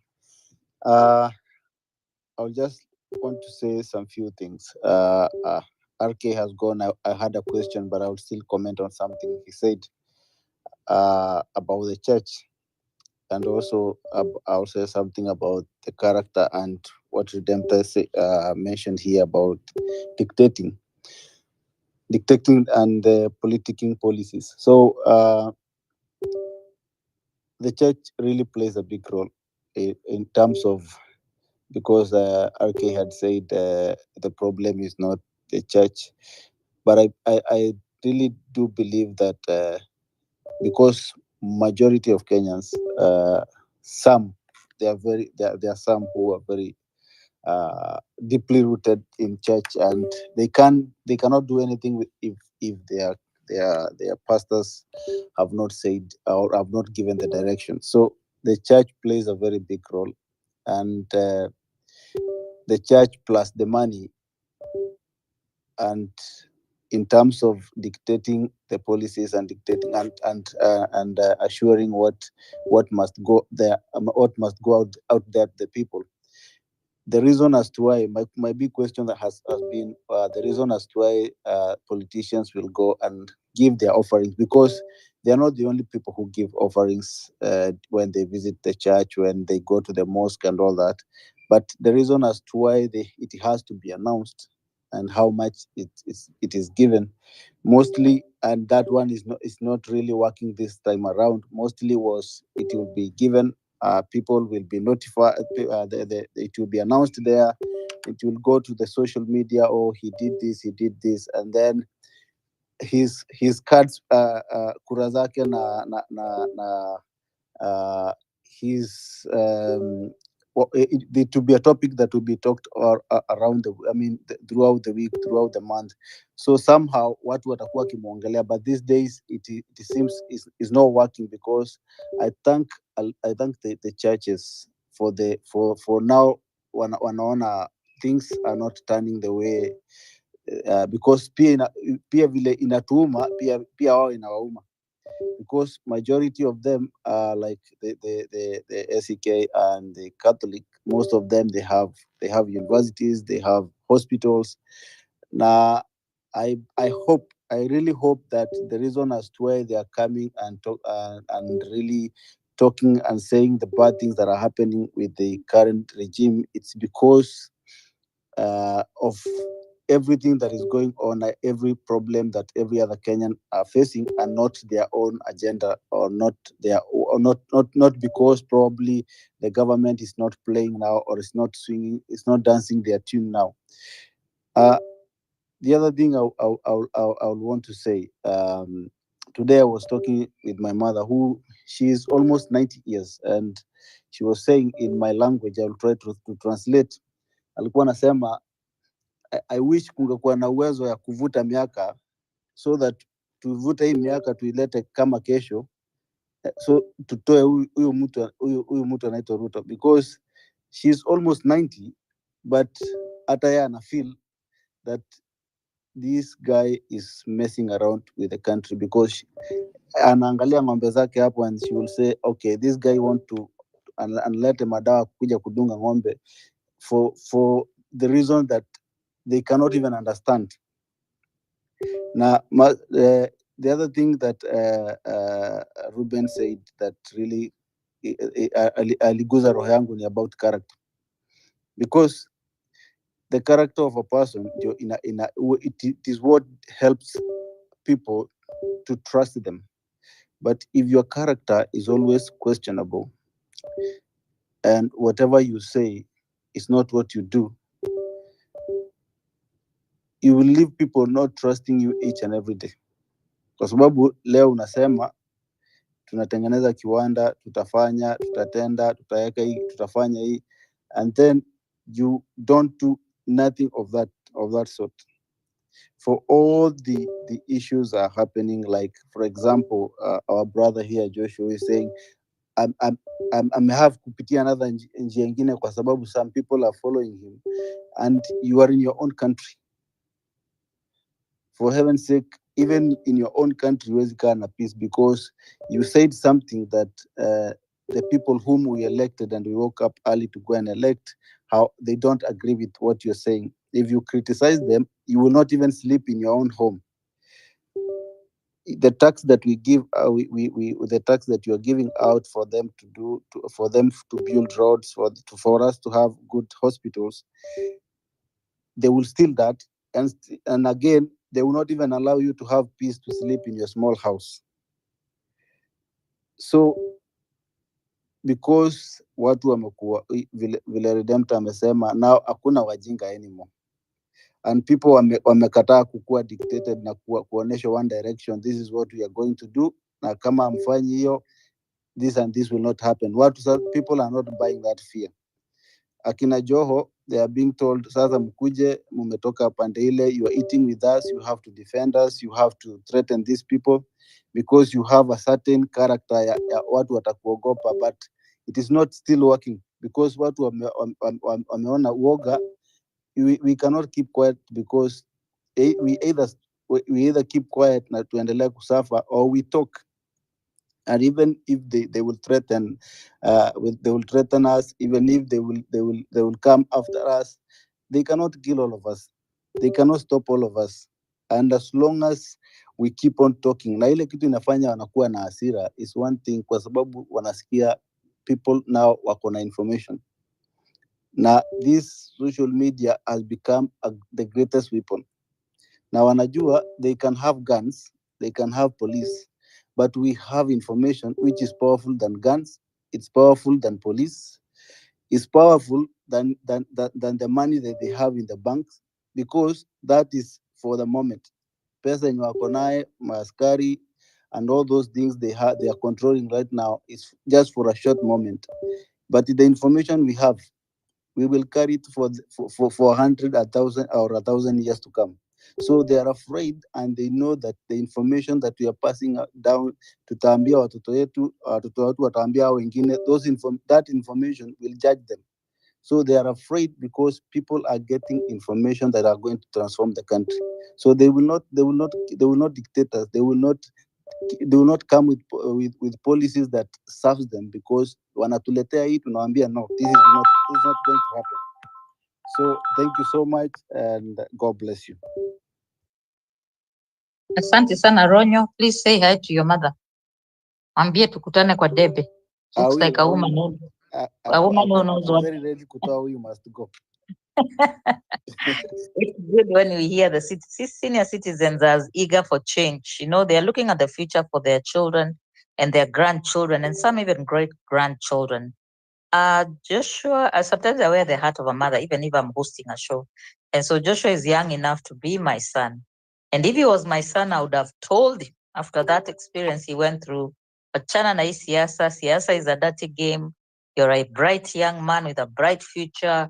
You're about to be admitted to the bar and become an advocate of the High Court of Kenya. But you keep going. Joshua, what's driving you? Even now as we speak, you made a statement and people went on that post timeline and made some remarks. Mumenunuliwa. What's going on in your life and in the lives of the young people of June 25th? What is your psyche right now? Thank you, Redemptor. Kindly confirm you can hear me. Loud and clear. Karibu. Yeah, asante. And Ronyo, I think I would love to meet your mom. Yeah, you will. We will arrange. I would love to meet your mom. Thank you. These are the Kenyans that keep us going. You walk across the street and someone identifies you and they're like, oh, what you guys are doing is good. Endeleni kufanya kazi mzuri. Vijana muko na nguvu, endeleni kufanya kazi mzuri. I think for me is something, it actually speaks to my heart. It goes deep down to really to my heart. To start with Redemptor, and I've heard how Ajuoga spoke, quite critical issues. Ronyo, and I think Abdi also spoke there before. We are speaking the same language. I went home sometime in July, almost just a month after my abduction and when I was found. And what I was told by my family is that you are in law school, the Kenya School of Law. You have a few months to become an advocate. We wouldn't want to, you're the first lawyer in the family. We wouldn't want to lose you to things like fighting a government that is all powerful and almighty. And actually you're fighting for people who probably will not be grateful for what you're doing. We don't think it's worth it. Just stop, just leave what you're doing. And focus to malize masomo, become an advocate, open your farm, fight for us. We have, of course, some injustices at home and all that, issues to do with land and whatnot, some of which are actually what inspired me to become a lawyer. I listened to both my brothers, my mother, and of course, really, I told them I've listened. I agree. This is a very dangerous path I'm taking, but I've taken it anyway. And that anything that you take up, any decision that you make, as we speak, I am an adult and I can make decisions. Some may be sound, some may not be sound, but they are sound to me, or rather, according to me, they are sound as at the time I make them. And that means I also have to be ready and prepared for the consequences that come with the decisions I make. And so I told them, I'm going back to Nairobi. Of course, number one, to continue with my studies at the Kenya School of Law, which I'm done now. But also I'm going to fight for your rights, you people, so that the fear you have can get out of you. I'm going to mobilize my fellow young people to be able to ensure that we have freedom in our own country, freedom to speak, freedom to face this government that you think is almighty, and freedom to fight for your space as just a normal Kenyan in a village in Rarieda. They told me it's okay. I mean, at the end of the day, it's your decision, but it hurts us as well. Whatever happens affects us. When you went missing, all of us were crying, all of us were worried. We didn't know where you are. We called all your friends. Nobody knew where you are. Nobody knew what is happening in your life. And so we were concerned. We don't want to go through that again. I mean, I could only sympathize and be sad, but there's the desire to get a new Kenya.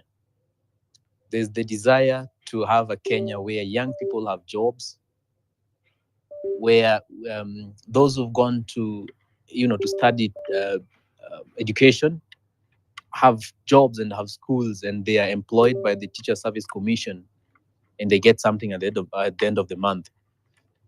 We have a desire to get Kenya where doctors, especially young doctors, because the young doctors are more affected, especially those that have not grounded themselves in the profession, get their salaries at the end of the month, and they get reward for the hard work they have gone through in training, and also the hard work they go through to keep us healthy and to take care of our lives. We look for a Kenya where a farmer in a village in Mwea, doing rice, or in Kano Plains doing rice, or in Mohoroni doing sugarcane, or in Mokoroine doing coffee, or anywhere, is able to actually get something out of the effort they put in. That is the Kenya we actually yearn for. In my head, I see a Kenya where no one is complaining that the government is actually sabotaging their success. It should be that the economy is bad everywhere, to the extent that whatever the government tries to do, it cannot be better. But in a country with so much, a country with plenty, but its people are struggling, its people are crying every day, and you can see, whatever happened in June, I don't know why people keep referring to just 25th. I know 25th was actually the day, but we had strikes, protests on 18th. We had protest on 20th, and we had protest now, the mother of all, on 25th. All those days are very important for me. They're very significant days for me.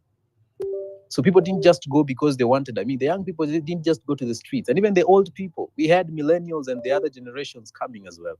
They didn't just go because they were happy and they were enjoying it and people were creating content. No, we had millions of people coming out to the streets because something was affecting them. And the fact that it has not been answered, the fact that we have not been responded to in a way that we want, the fact that the actions have not spoken. We don't just want words to speak. We want the actions to speak. We want to see it reflect in the economy.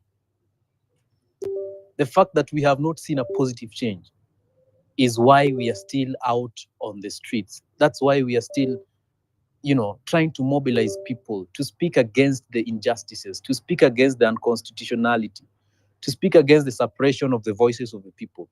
to speak against roadside declaration by CSs, who are just products, actually whose positions are product of the effort of the people of Kenya who went out on 25th. That is why we are still out here. That's why I think for me, there is a better Kenya that I see. We can achieve a better Kenya than what we have now, way better. But we can just get it on a platter. It cannot just be delivered to us. And we have established time and again, time without number, that those who are supposed to take Kenya where it ought to be are not willing to do that. They are not able to do that. They have no goodwill. They only are willing to enrich themselves and to make their pockets heavier. And in that, in doing so, they are preparing for the next electioneering period. They're not interested in what is going to happen in the next 1-2 years. They're only interested in what is going to happen on the second Tuesday of August 2027. That is what they're interested in. And we have established that. We have established that people are just, the moment someone joins the government, the moment someone joins a cabinet, then they, even if they were making sense, however much they should have been very reasonable, they leave their senses. And now they start to praise the government in place. They start to work in favor, or rather to support or to make the sitting president happy. That is all they care about. They care about maintaining their seats. They do not care about improving the lives and livelihoods of Kenya in whichever capacity. That is what we've established. And that's why I think for me, even after all that, the fact that we've not achieved the ultimate goal, the fact that university students from a very humble family, where they don't even earn, they earn nothing. The only earning comes from daily wages. Probably a mother is weaving something. Ama mama anasonga nywele. Ama mama anaenda pale, especially from our region. Mama anaenda kwa Lake Victoria, anauza samaki ama omena. And they're not sure whether or not they'll get 100 shillings or 200 shillings a day. They are not sure if they'll get, whatever they'll get in a day. Mama hata ajui kama atauza fish on that day. We are talking about a mother in somewhere in Kiambu who's selling milk. That is the only thing she knows. That is the only place she can get something. You want that mother, or you place that mother in band 3 or band 4, where the only child and the first child to go to university is expected to pay 90,000. You wonder, where will this child get 90,000?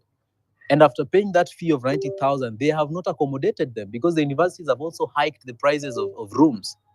I keep saying this. The University of Nairobi, where I went to, I used to pay 6,000 per year, per academic year.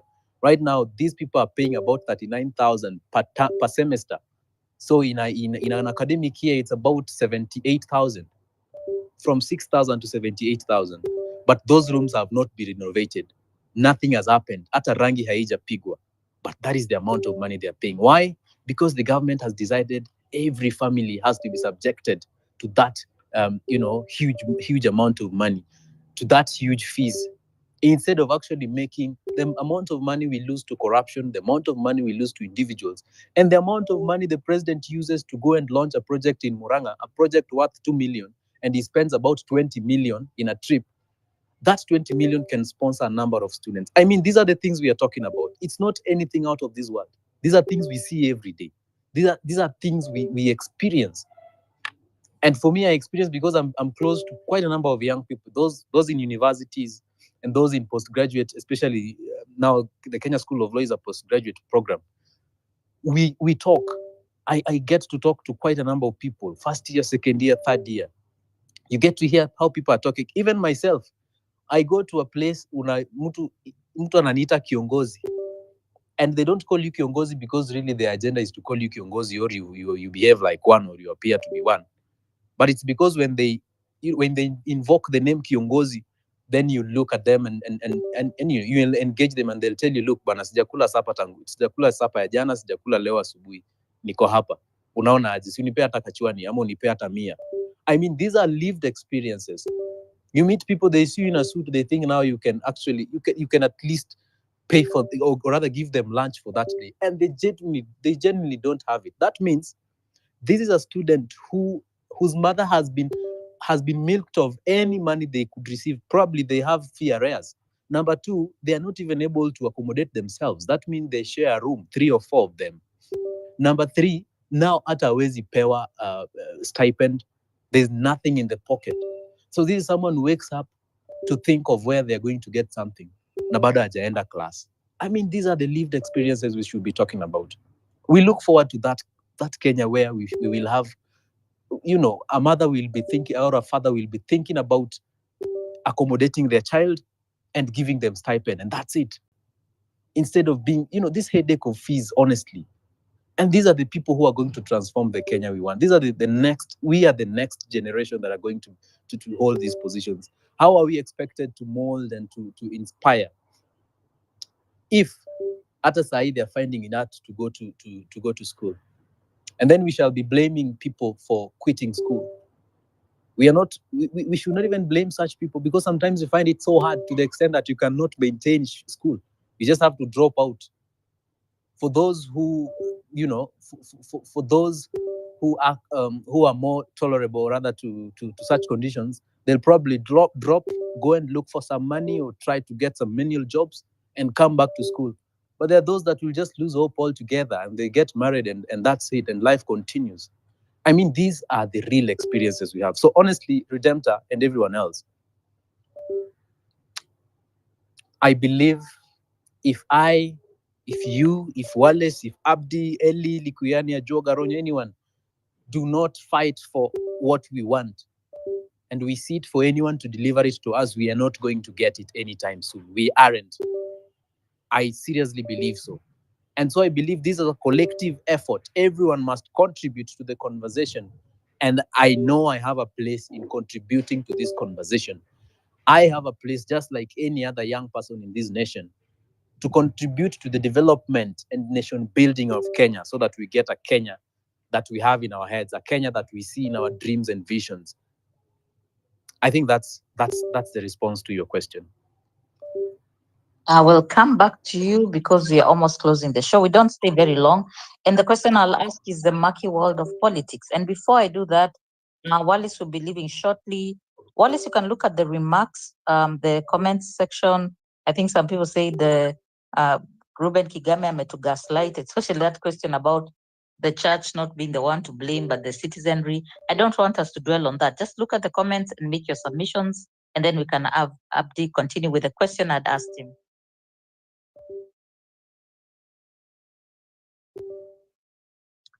Wallace, unanisikia?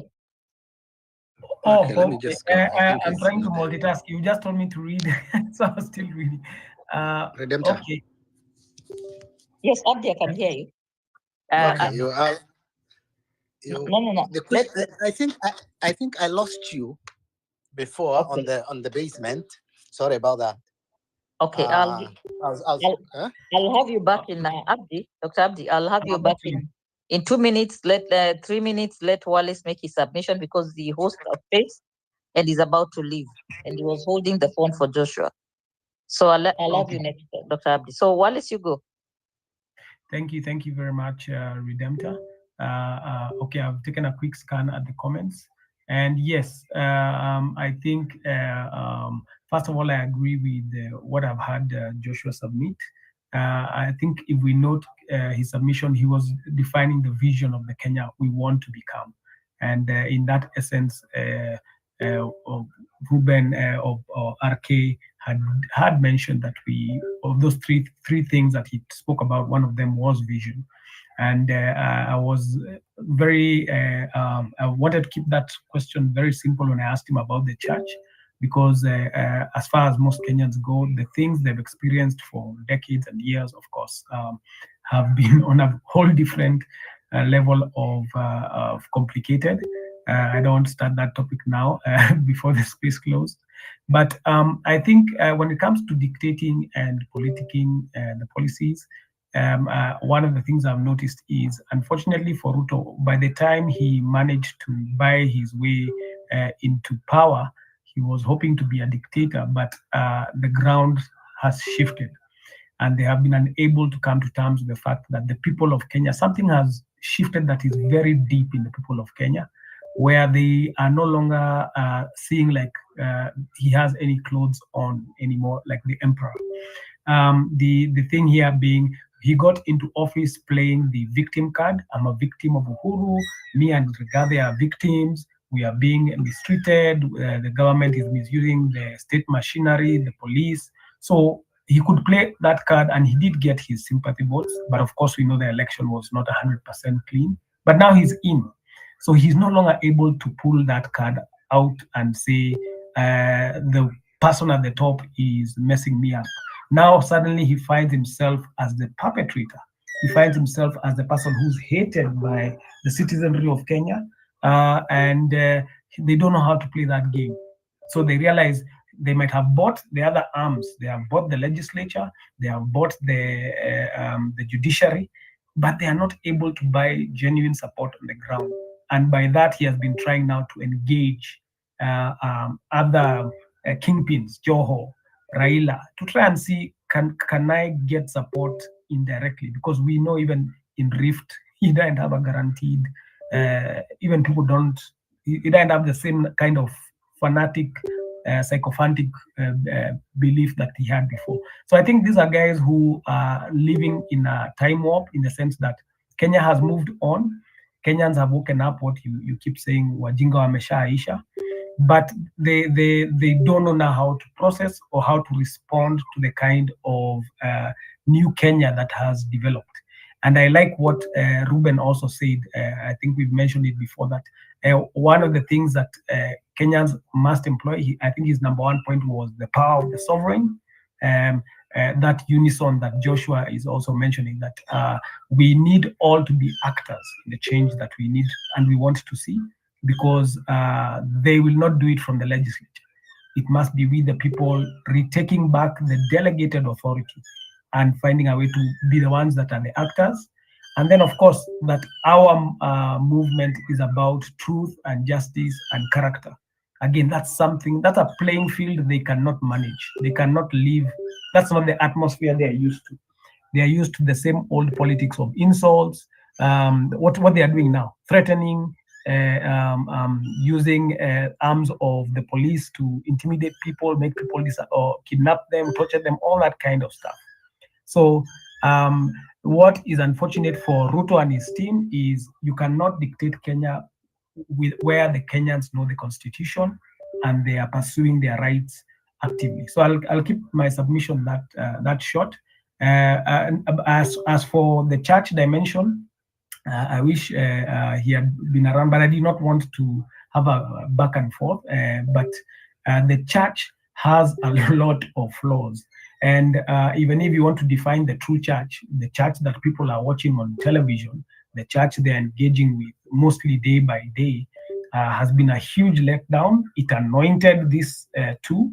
And while they are seeming to turn over a new leaf, it's a bit, okay, we'll accept it in the sense of better late than never, but they really made a huge mess of this situation by pushing so many parishioners in their direction to vote for them without question and without accountability. So even these church leaders, as they are sorting the political leadership, it's time also to ask them the hard questions on the right platforms.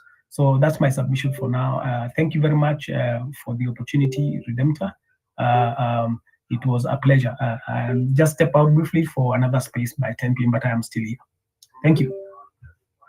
Thank you very much for stepping in. You know, I had mic problems with another space. So thank you for coming in. Abdi, I'd ask you a question. The frustration is on both sides of the divide. And maybe it will be your last submissions and also the answer to that question. Mbona wametukasirikia? Yeah, sorry, I got lost in a basement parking. But I think, leaders are angry, and you hear all this story I said about Mapepo Mbaya, this bad spirit.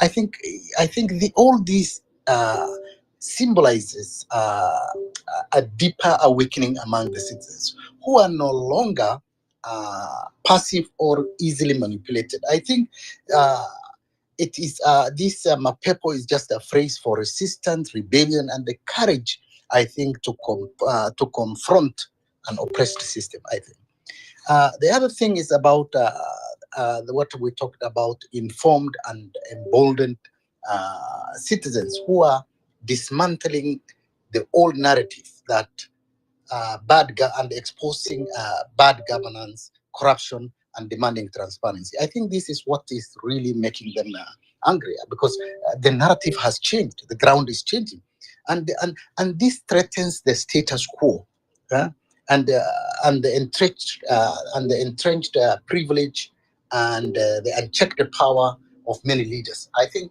that's why they feel threatened.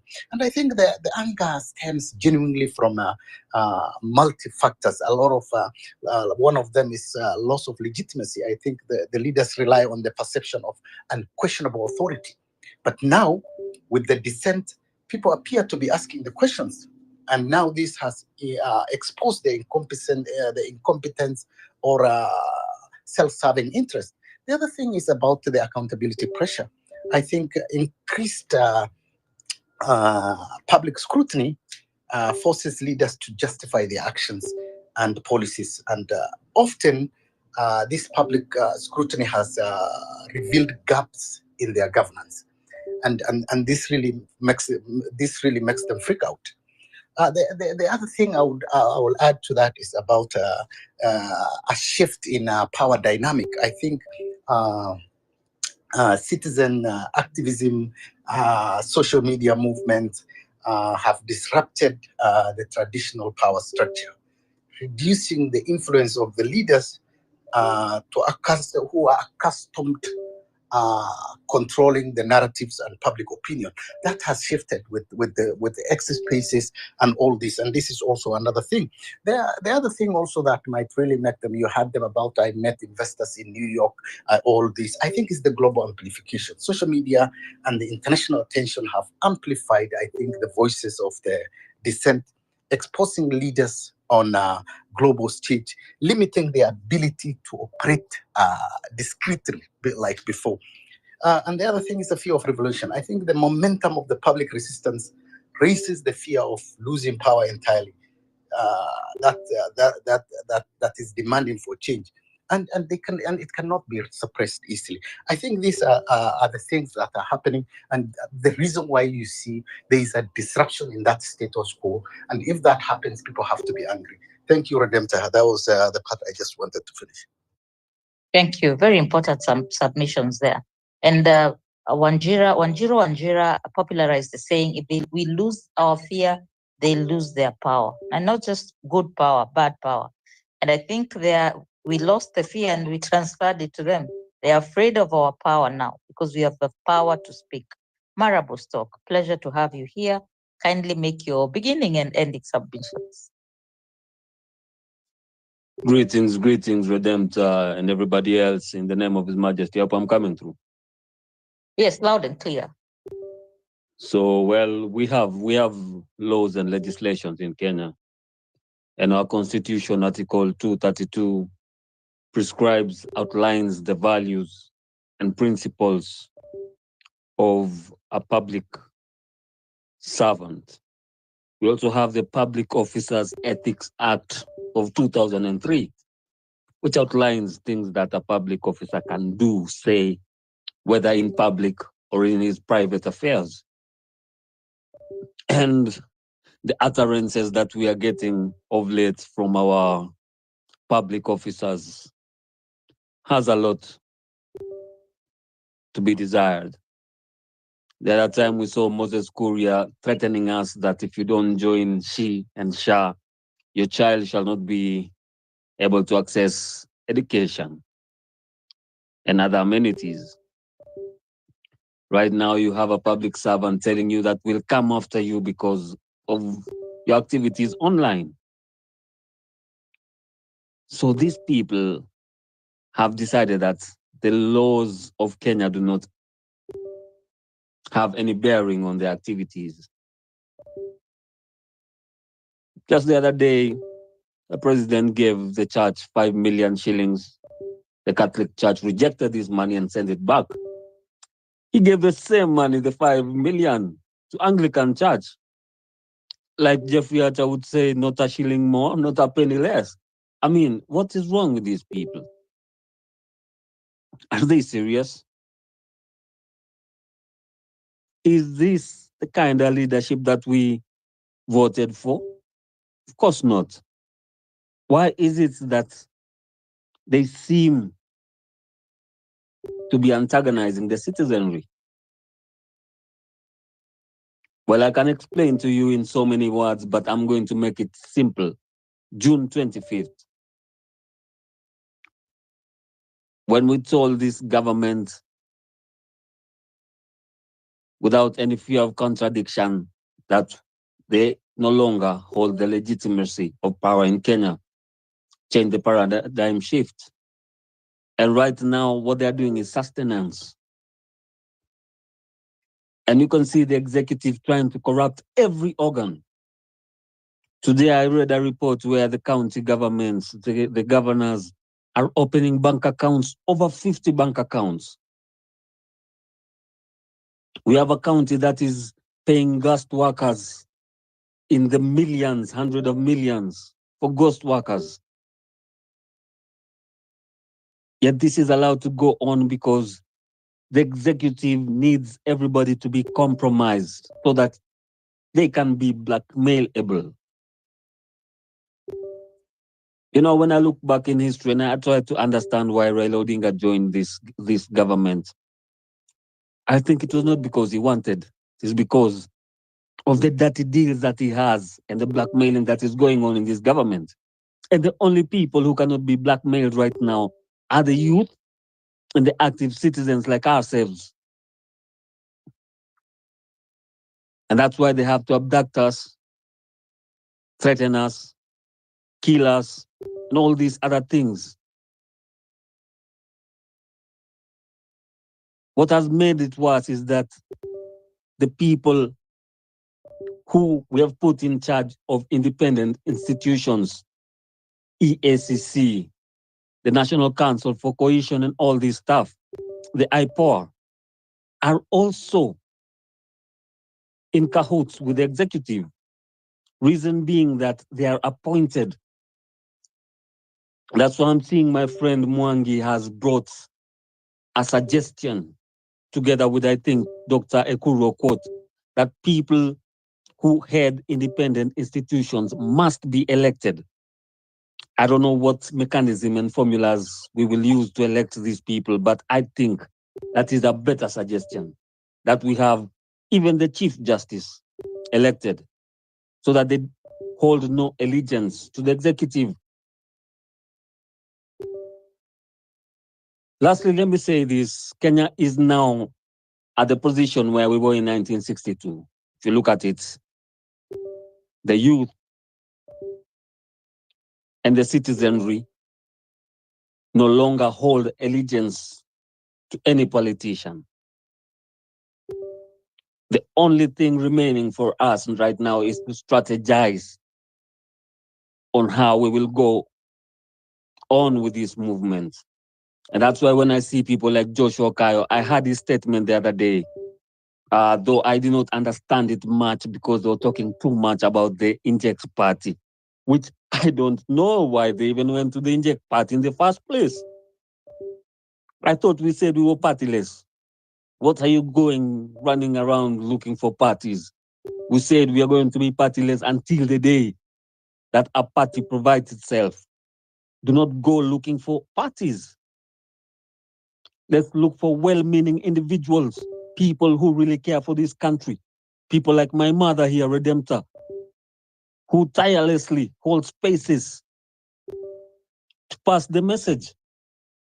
Let's look for people like Mizani and try to converse first before we say that we are running amok, trying to join political parties that have no center, that have no leadership structure.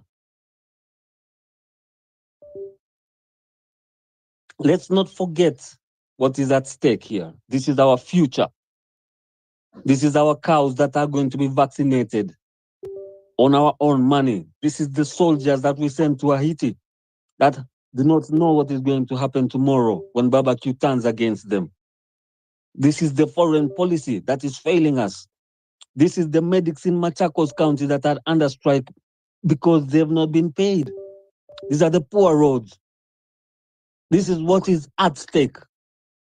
And for people to reduce everything to monetary gains, for people to do, I've seen what happened in Jacaranda, where the Bungela Wananchi has just been given money and they've been shattered.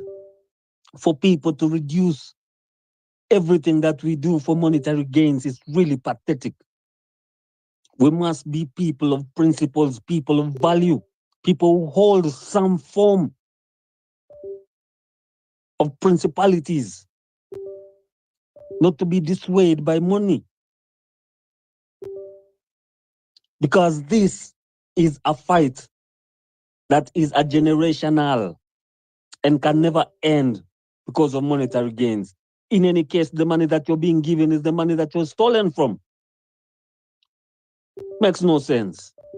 So my mother, Redemptor, and everybody else, Joshua Kyle, please, as a student of law, I must warn you that the people who populate our parliament are all lawyers, most of them. Some of them, some of the best lawyers that we've ever had in this country. People like James Orengo. Yet they've made the worst laws and legislation in this country, committed the worst atrocities. Seems like the more educated you become, the more stupid you act. So as you endeavor to become a lawyer and as you endeavor to run this movement, like you say that you're part of the formulation, please do not be dissuaded by money. And if you feel that money is the end for you, there are better ways. Come, I'll teach you some business on how to make good money. Thank you very much, Redemptor, for the time. God bless. Oh, that's awesome. You're offering to mentor him. I had Milton, Dr. Milton, I'm trying to give you the mic. Meanwhile, a young man who was in part of the movement, still is, I hope, Rastream. Chukua mic.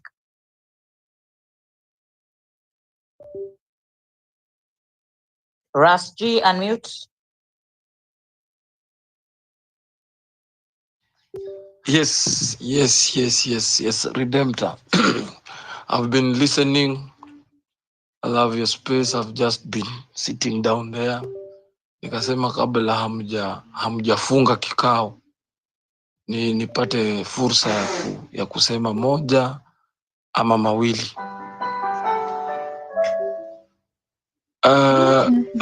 Redemptor, there is a lot. There is really a lot you have done and other people have done, and it's unfortunate, Redemptor, at this particular time. We are facing what we are facing as persons, as people, as a group, as a movement, on what we have been trying to advocate for. Now, I know people are still reacting on what the head of state said about those complaining, calling us spirits or calling us demons and stuff. And this has only fueled, and it's supposed to make us very strong. Na wengine wetu sidhani kama tutayumba. And the reason why, sometimes it's good to follow the journey.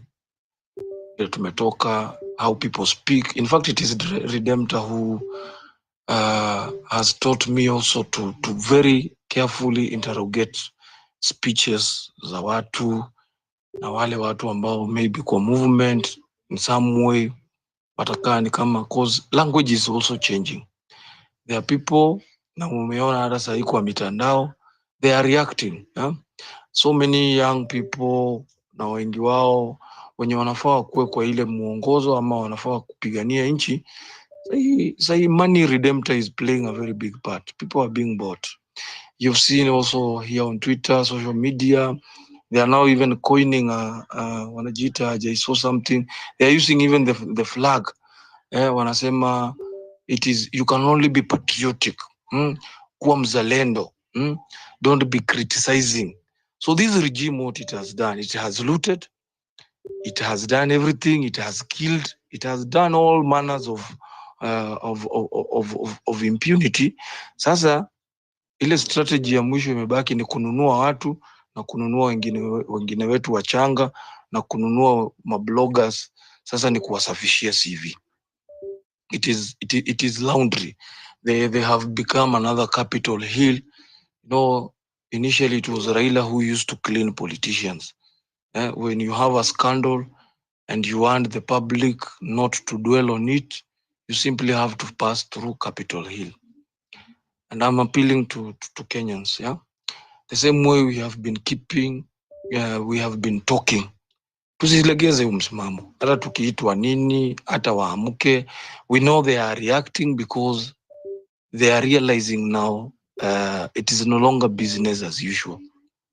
Naelewa. Sasa wamechange paka narrative, wanasema we no longer need those people on social media platforms. We don't need Twitter, we don't need X, we don't need Facebook, we don't need Instagram to speak to them. We can simply take our gospel of lies to the people in mashinani. Sasa wanajaribu, sasa hiyo ndio language wameanza kutumia. That me and you on this platform, they don't care about what you speak about them. Now, when did things change in this country? When we are calling for, is it wrong? Especially a country whereby an entire opposition has been, let me use auctioned, has been auctioned to the government, has been bought to the government side. And that is the reality. Walinunuliwa. There's no better other way to describe them. They were bought, and they'll be very shameful, and history will judge Raila and his group at this particular time. History, it our judge. And let them be reminded that the people, the young people, and every Kenyan and everybody at some point watakomboa hii nchi. Na kama viongozi hii nchi watadhania kwamba itakuwa biashara as usual, ati tunaiba, tukimaliza kuiba we use the loot to protect ourselves, to protect our children, to protect our property. That era and that window is slowly coming to an end. Wakati wa Kenya watakuja kujikomboa, na wakati wa Kenya watafika mahali wajikomboe kabisa, William Ruto na grupu yake wasidhanie watatumia pesa yao kujificha. Hata wakiua, hata wafanye nini, at some point God will help us deliver the victory and also liberate the country. So mine is just to come to this platform and also continue encouraging you. Let us continue whining. Hiyo Kenya wanajaribu kusema. Even Itumbi akiamua kurecruit 1,000 bloggers, akiamua kurecruit wakina nani, don't allow these platforms whereby unapata ati kuna one of us being attacked, unapata they are attacking maybe somebody whom we believe maybe stands for integrity and something. It is your responsibility, mimi na wewe, to dismantle such narratives. Tusimame, kwa sababu umoja wetu tu ndio, mimi na insist, ndio itatusaidia. When we hear somebody mwenye analeta another gospel likely to massage us in such a way, no, we should not, tusi attack. Mnataka who is supposed to attack this government? Because we are attacking constructively. Where we feel that tumefinywa sana, tukiamua pia kuattack zaidi, tutaattack, kwa sababu we have been left orphans. The entire opposition is gone. There is no oversight in this country. The country is being looted on a daily basis. As we talk, Raila Amolo Odinga is busy na our taxes. Anazunguka from one nation to another, to another. That is not his money. Don't be told that is his money. It is money that is looted, and they have agreed to loot the country as opposition and also as government. So we have been left alone. So any effort, any chance, because we've had our wins. Tulishinda finance bill, tulimshinda kwa Adani, na unaona hata hii reaction wana react kuhusu Adani, blah blah. They are reacting because those windows of corruption are slowly being closed. But they are being closed by Kenyans, not the leaders. So don't worry Redemptor. Tutaendelea kupiga kelele na tutapiga kelele. Na hizo ofisi Mungu akitusaidia na akitupa uwezo tutaenda kwa hizo offices. Kwa sababu tunataka kufix good leadership. Because what we are having in the country is deficit in leadership. What we are having are a bunch of politicians that have simply been mentored by William Ruto. They only believe that once you occupy public offices, there is no any other business. It is just looting na kuiba na kujitajirisha. So it is me and you to change that narrative in this country. If God gives you a chance, you can even be independent. Somebody has said, this is not the time to run with political parties. Because if we focus on political parties right now, they have the machinery, they have the money, they have the power to infiltrate and even use those political parties to finally kill the dream of this nation. Wamekuwepo kwa siasa kwa muda mrefu, wameform hizo political party. So let us go with this pace. Na tukiendelea na huu msimamo na hiyo pace yenye tunaenda, wacha tusimame. Mimi nakubaliana, wacha tuendelee kukaa hivyo vile tumekaa, tribeless, leaderless. Viongozi wa maana na viongozi ambao wanatakia nchi mema watajitokeza kule mbele na wataonekana. Time will test us. Fire tests iron. Na the real iron itajitokeza huko mbele. Wale wenye wanataka kupigana hapa na chama, wanataka kuitisha misaada kutoka ng'ambo, wanataka kusema wanataka kupigania maneno madogo, wale ambao wenye pengine walijitokeza wanataka kukimbizana na uongozi kwa sababu maybe wanataka kupata platform za kujitajirisha, nyinyi endeleeni kufanya hivyo. Lakini nchi haitakombolewa kwa mambo madogo kama hayo. You need to see the bigger picture. The bigger picture is about the future of the country. Thank you, Redemptor. Thank you so much. Asante sana. I'm not giving my co-host a lot of work. Aliponiambia he was looking over his shoulder. We will not leave looking over our shoulders. Data activists, we are just about to close the show. We don't stay here very long. And before data activist comes in, one of the troubles I had with young people is trying to tell them what to expect ahead. And I told them Sioki Mao was a prophetess among the Kambas who told the young people, now you can go, now please don't go. And there's a joy even of them being bought because it means the money is coming back to them. But the real leaders will emerge and they will be ready to serve their country even where there's no money. When they came to the streets, nobody gave them money to come to the streets. So in as much as people are discouraged, it's just money. And their people will not sell their souls to the devil. That's activists.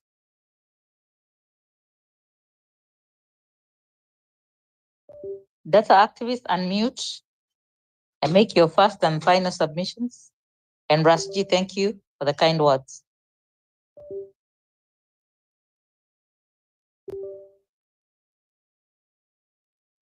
Okay, data activists, we do not hear you. Your mic is still off.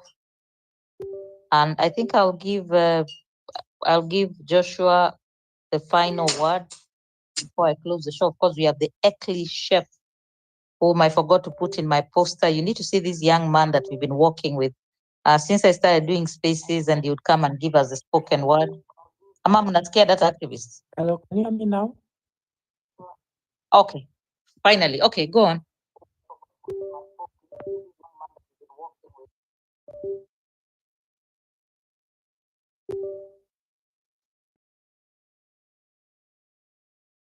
Can someone hear him? Joshua? No, I can't hear him. Also, he seems to have dropped. I'm trying to give Dr. Milton the mic. I've sent you the mic. Invite to speak. Joshua, I want you to prepare your final submission and address someone like Rasji, who was watching you join a group, the dark side. Can you hear me? I'm seeing Jeffy K is doing thumbs down. Can you hear me, Joshua?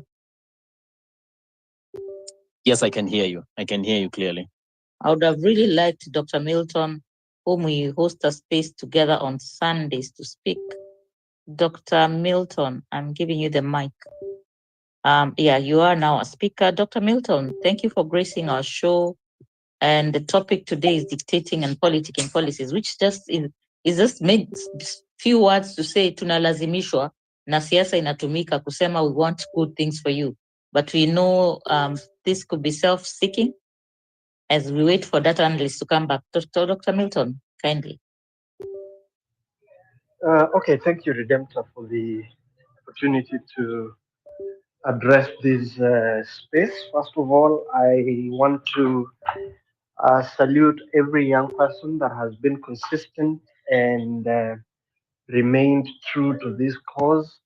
It doesn't come easy. It takes a lot of sacrifice and commitment, dedication, and fearlessness. So, hats off to everyone that is involved in this. And I want to assure you that it is not in vain. It will pay off one day. Now, I see this topic is actually very relevant, and I've listened to some of the speeches here, and I want to say I am very encouraged, and I am very happy to note that we are having a new crop of activists and a new crop of citizens who agitate for good governance. So, dictating and politicking policies, let us not be mistaken. And I just tweeted this morning and said there is a number of people who are involved in the theft and they are beneficiaries of the gravy train, and they keep telling us we have to wait for 2027. I have maintained that there is no such thing as security of tenure in any political office. And the Constitution spells out the expectations and the standard by which leaders in the political space are supposed to be held accountable to. So, if any leader is falling below that expectation, there is no reason why we can wait for 2027. We have the right to demand that such people either they voluntarily step aside or they go through the due process that the people have put in the Constitution. So I want to encourage everyone. Let us keep doing it. Let us apply ourselves to the Constitution, and we can.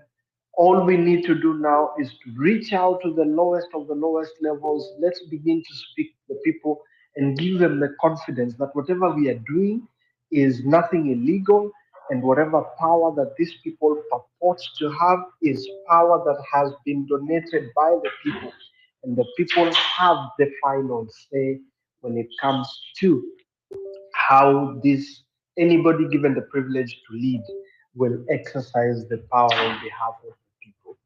I am encouraged by the likes of Ronyo, Joshua, and data activists.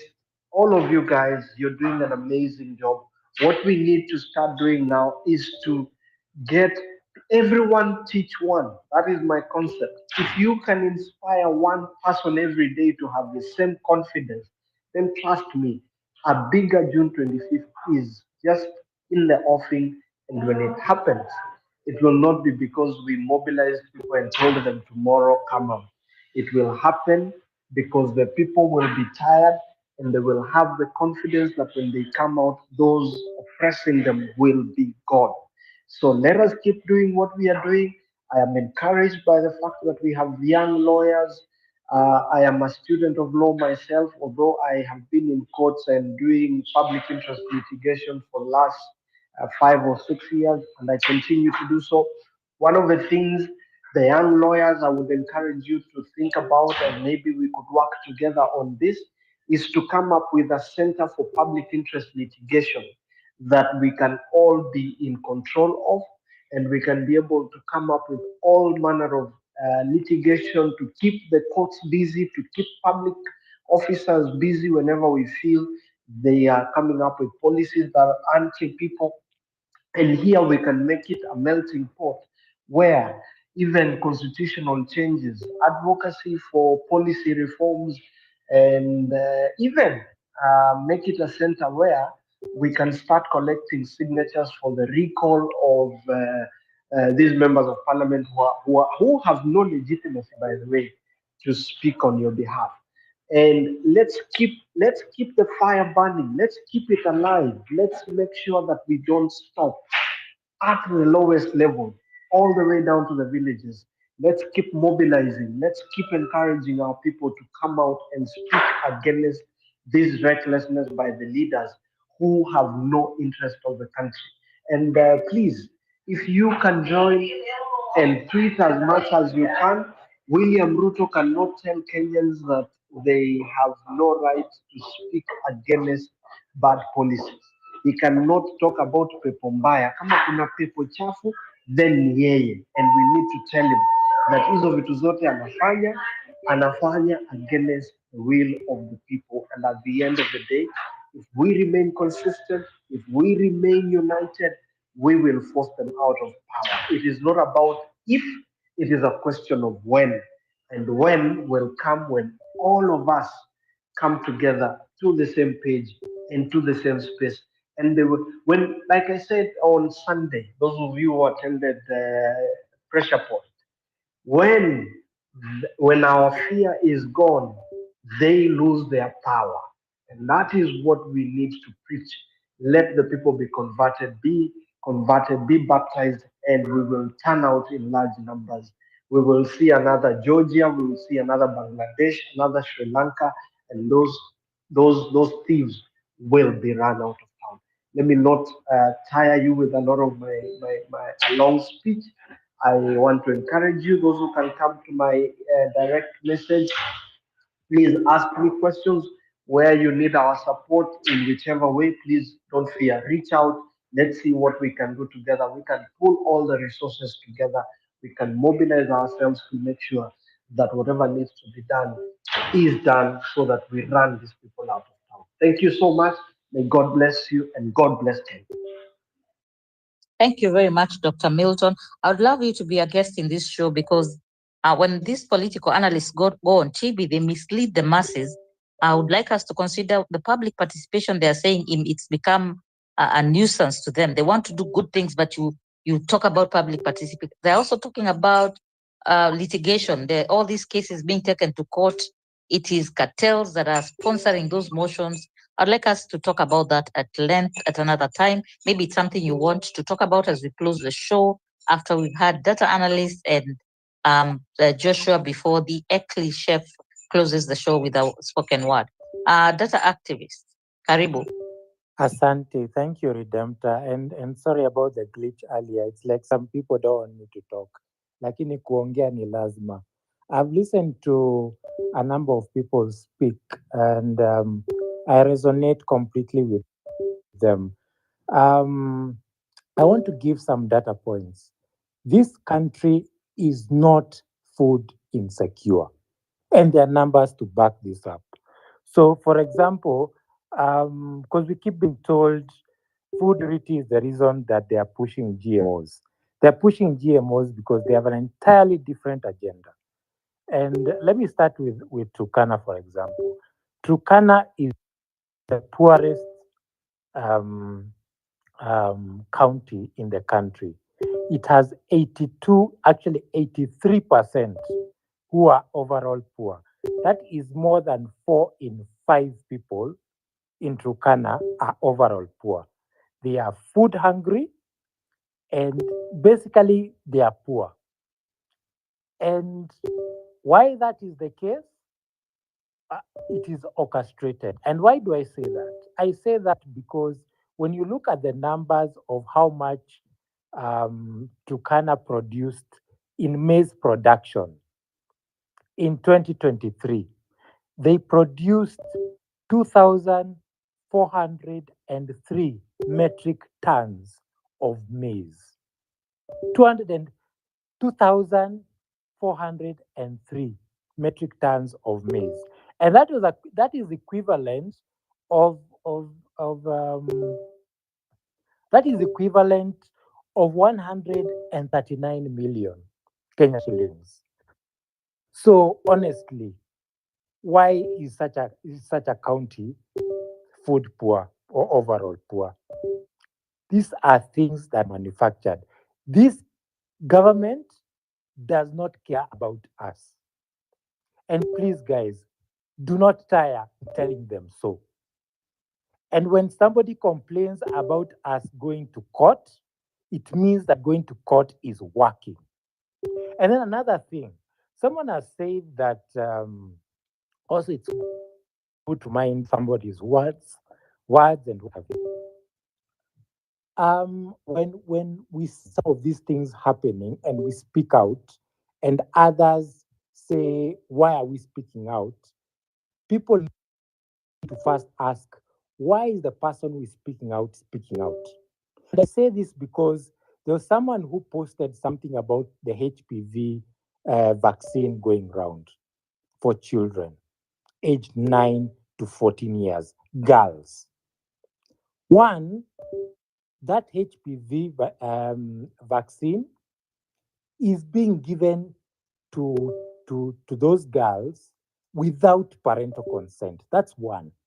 Two, the HPV vaccine is meant for those who are sexually active. A child who is 9 to 14 is not sexually active. Three, in the study that was done in 2022, yeah, and the report is on the Bureau of Statistics website. It shows that there are those who are tested, but a very small fraction actually came out positive having HPV. And the ones who are tested were between 15 and 49 years of age. So why is this being pushed to children? And why is it being done without parental consent?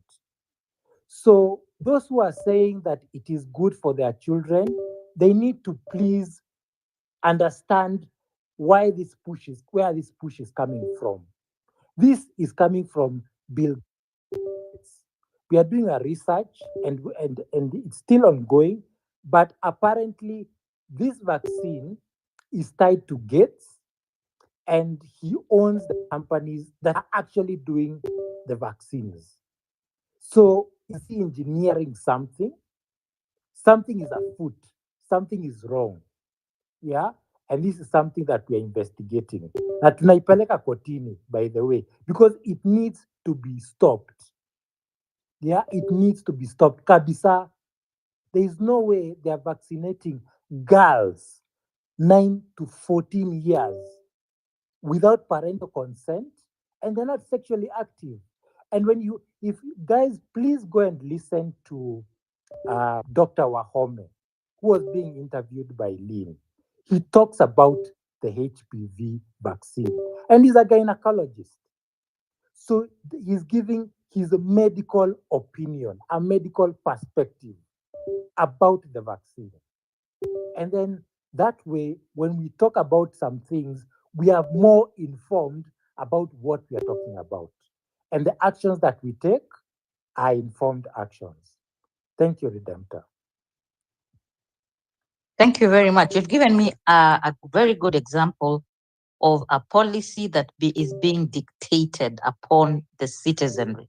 That's the discussion today. So you're not off point. And stay awake, keep doing what you're doing. Joshua, this is your moment. I did not want to go personal, but I humanize conversations. You just put yourself out there, and now you're back again and saying, I am still focused. I found a house. In Kikamba, we say, I found some birds that were dancing, and you decided to dance a bit with the birds. So your experience and your final submission, and you speak to the young generation because this, we are just lighting your torch. The torch is in your hands. Joshua, those will be your last submissions. Excuse me, Redemptor. Am I a joke or you don't see me? Yeah, I was you know, I'm Kono. You know, you don't assume people want to speak run down. I usually close my show on time because it's midweek. People bado wanarauka. So Eli Likuyani, before Joshua goes, kindly help us close the show. No, actually, I was waiting for you to call out because you were giving everybody an opportunity. Anyway, story for another day. I'm lost with words because of all the intrigues that have happened since Monday, and it's only but Wednesday. as we talk about the politicking that is happening around the country, and everybody's trying to find what we'll call a alternative outfit to gain or win the upcoming elections in 2027. And I'm afraid that we're already outliving the current days, and some of us already prophets, knowing that 2027 we shall be there. But I think that's a story for another day. That being said, smart enough show by Redemptor.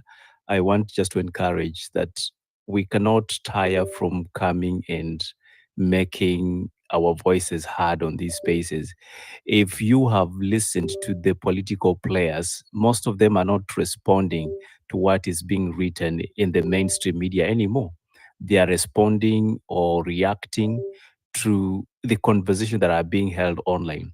And that tells you that anytime anybody tries to disregard or disabuse the notion that there is a merging force that is very strong on the online platform, they are actually either dreaming or they are busy trying to run away from the truth. And therefore, my encouragement to all the citizens that are tuned in tonight, keep burning your night candles to make sure that the conversation are reaching and they're influencing and this dictating the tempo of the nation.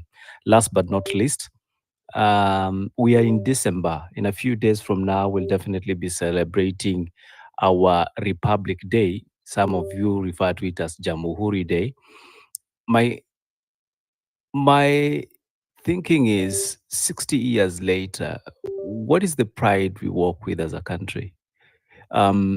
What kind of inheritance are we leaving for the next generation?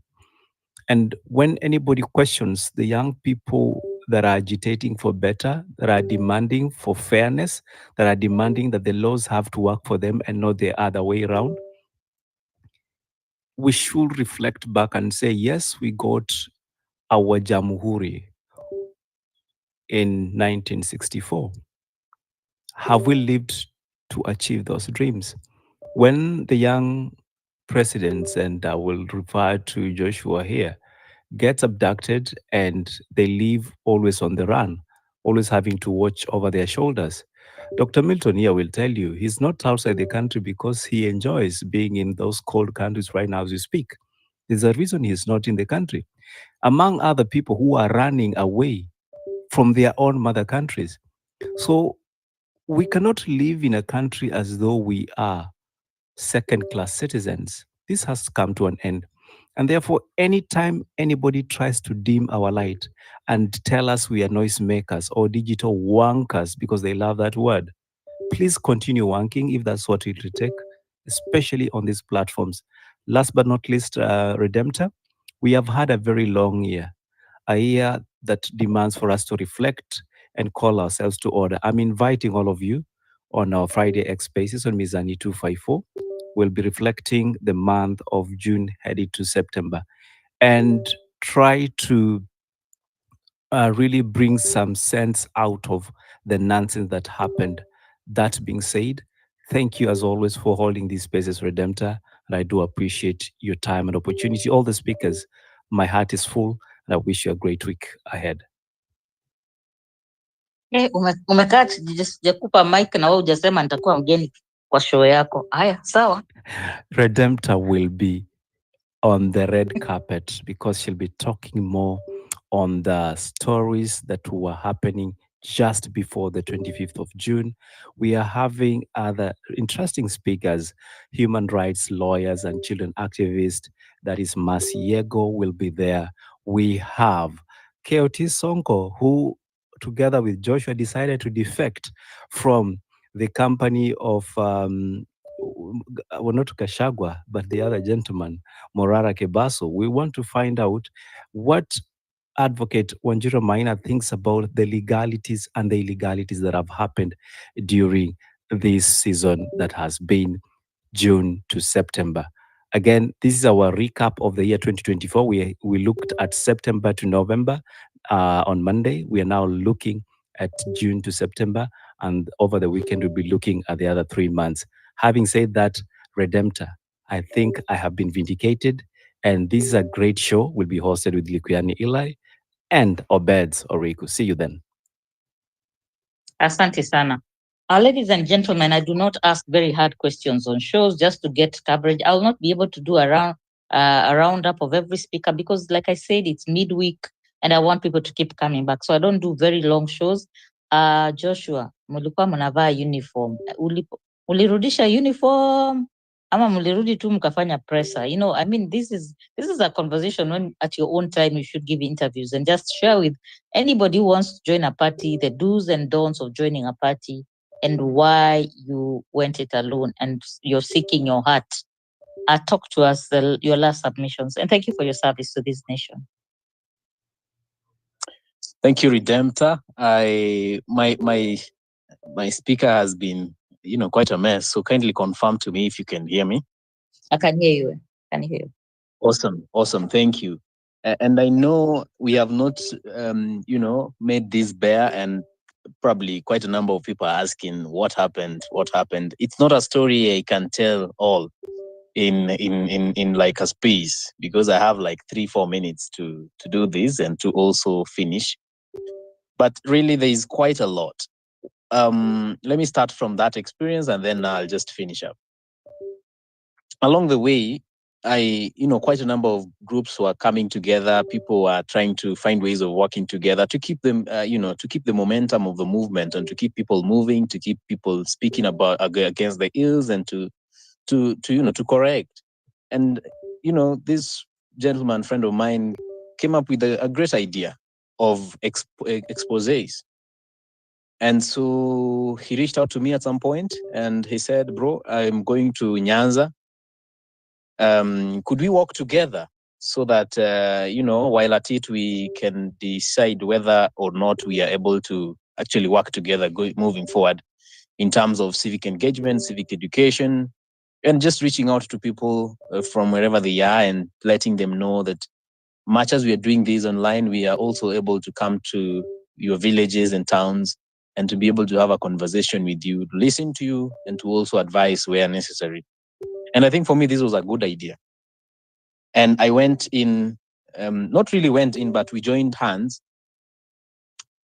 solely to fuel the movement, to try and make this more lively, to try and continue the spirit of the movement. And that was it. That for me was and has still been my agenda and my goal.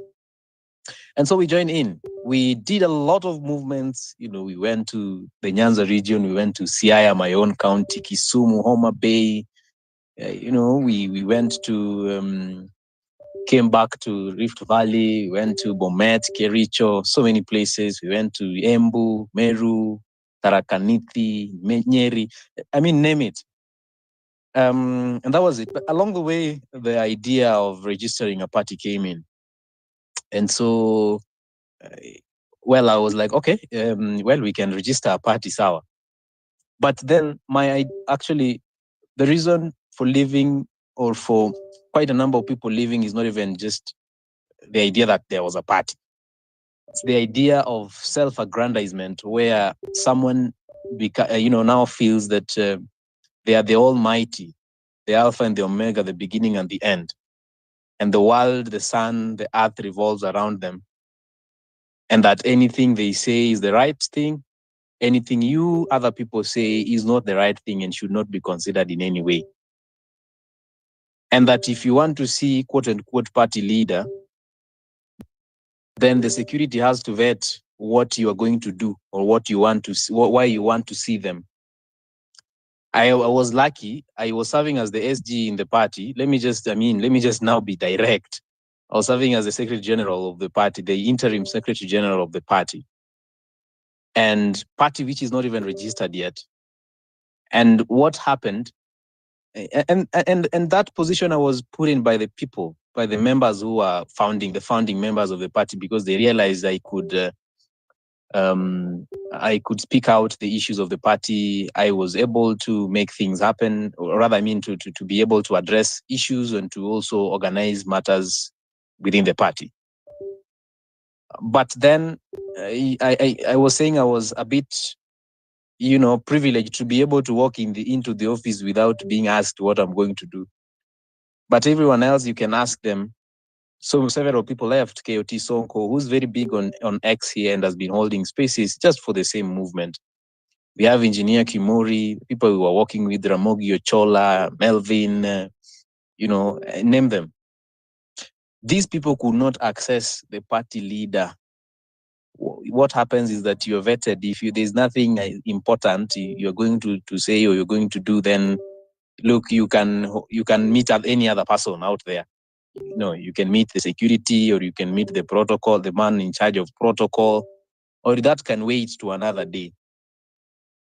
Really, from the beginning, we thought we are creating a team. We are trying to fuel the movement. We are creating a team of partners where everyone and anyone's opinion can be respected and heard and considered. But that was not the case. There's no particular point we sit down to strategize on how we actually want to make the movement bigger and better. The only thing we do is politicking left, right, and center. And when you let someone know that, look, we are leaving the track, we are actually diverting, they think you are now, you are a competition, and they want to thwart all your effort. They want to thwart every idea you bring on. There's one particular point I chaired a meeting. That was the first time we had structures brought, the first time we had structures. We said there's Directorate of Strategic Communications and Media, Directorate of IT and all that, and all that. And people felt like, look, yes, this is what we need to do. Much as we are working out there, when we come back to sit, we need to engage more people. We need to have structures. We need to be able to actually outline or give an outline of how we want the movement to work. It is not all about a matter of politicking and always discussing what Gachagua has done and what William Ruto and Gachagua are doing, what Raila is doing. I was opposed to idea of someone wanting a cultic following. We are past that era where people want cultic following, that you want to be followed like Raila Odinga. And I'm quoting verbatim the words of somebody that, if we can get the following like that of Raila Odinga, where people can follow you blindly without knowing really what you're doing or where you are going. That is what we don't want to get there, because that is what has sold us for the longest time. But if you raise an opinion, if you raise your voice, they see you as a competition. They see you as the only person who's trying to sabotage them, quote unquote, and sabotaging them in it's not what they welcome.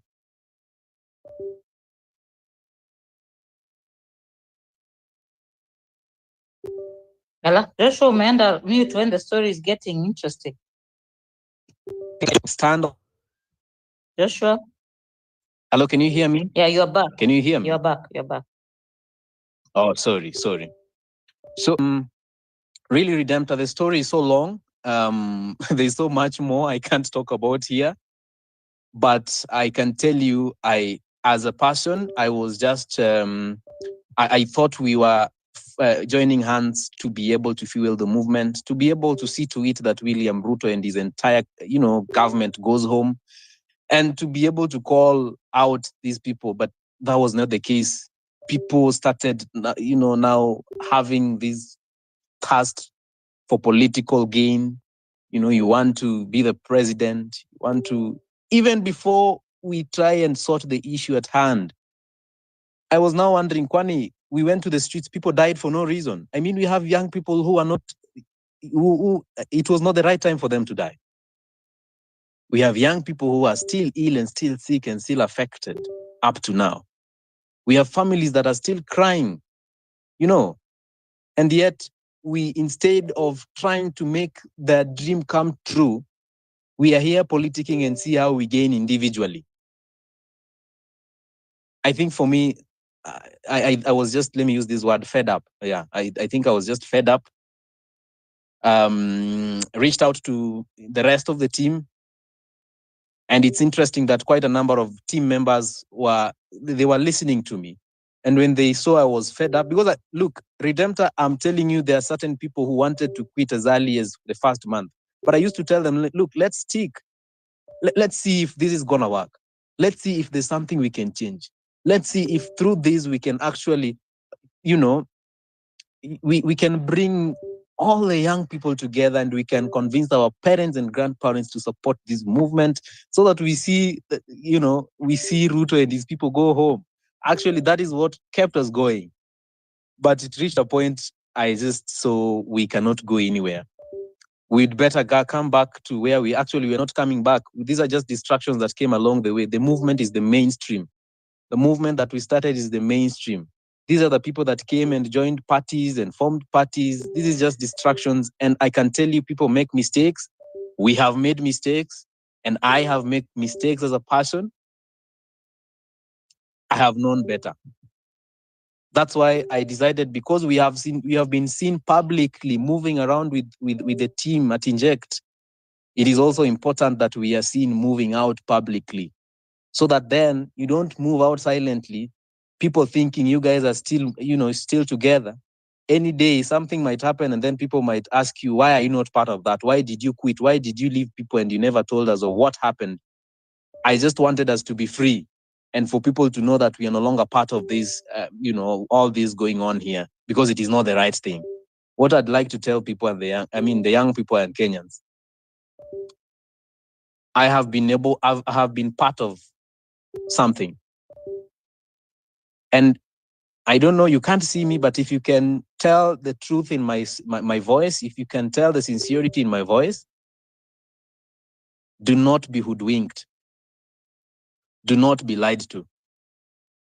We have some of our youths who want to be the richest at the age of, before 35.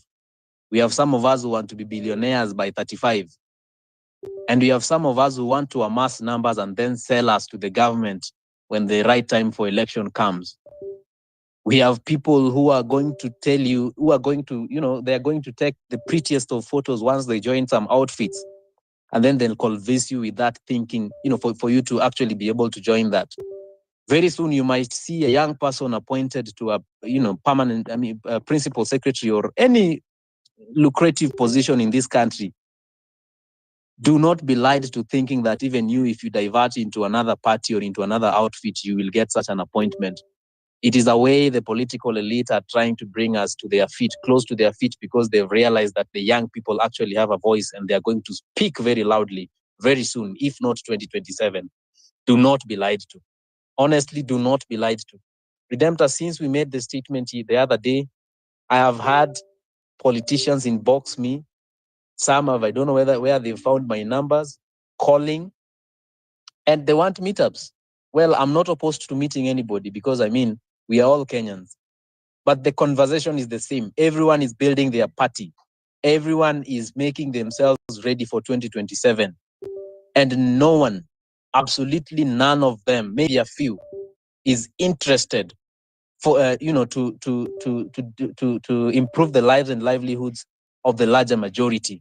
Some of them just want it for themselves. Some want to be presidents, others want to be appointed CSS, others want to be MPs. I encourage the young people, my fellow young people, let us fight this war. It is very doable. Dr. Milton, you talked about having a center for human rights advocacy and public interest litigation. It is something we need to formulate as early as possible. We need to give young people a solution. We need to give them a place. We need to give them a space. We need to give them a structure. That is what most people are looking for right now. There are people who have reached out to me and they're saying, look, we were waiting for you guys to see the light so we can now, we can together formulate the way forward for the young people, because we realized there was some con game going on. I can't authoritatively say there's a con game going on, but let us open our eyes. We have the longest future ahead of us. We have the longest future ahead of us. And a majority, probably 80% of those in power right now, they're not going to be there when we will be suffering in our 40s and 50s, trying to hold on to anything that can put food on our tables. We have the longest future, and we have to fight for this future, whatever it takes. And again, for those of us who want to go for political seats, like Keoti Sonko and the rest, who want to influence decisions and policy, go forth. No one should stop you from pursuing what is right. No one should stop you from pursuing what is going to help us change. Because look, what if we don't get it? In an unlikely situation that we don't get Ruto out of office, the only thing that is now going to help us is having a majority of policy makers, decision makers in parliaments, both houses. We are fighting for something, but we should always be ready for any outcome, but should have option B should option A not work. So go forth, hold on to it. Let us fight together. Ultimately, when the right time to make political decisions come, go ye forth and fight for the right thing. Thank you. For any more stories about, I know people like tea. For any tea, I might be in one of the interviews soon. Probably we shall have everything there. Thank you. Thank you, Redemptor. And thank you so much, Redemptor, for consistency and always having this smart enough show. I have been a close partner in this show, and I hope this is, I hope we are going to grow numbers and Kenyans will believe in conversations we're having here so that we can have all our heads together and move forward. Thank you. Have a good night. That's nimepata tea. Now, huku niambia kama mlirudisha t-shirt. I want to make my own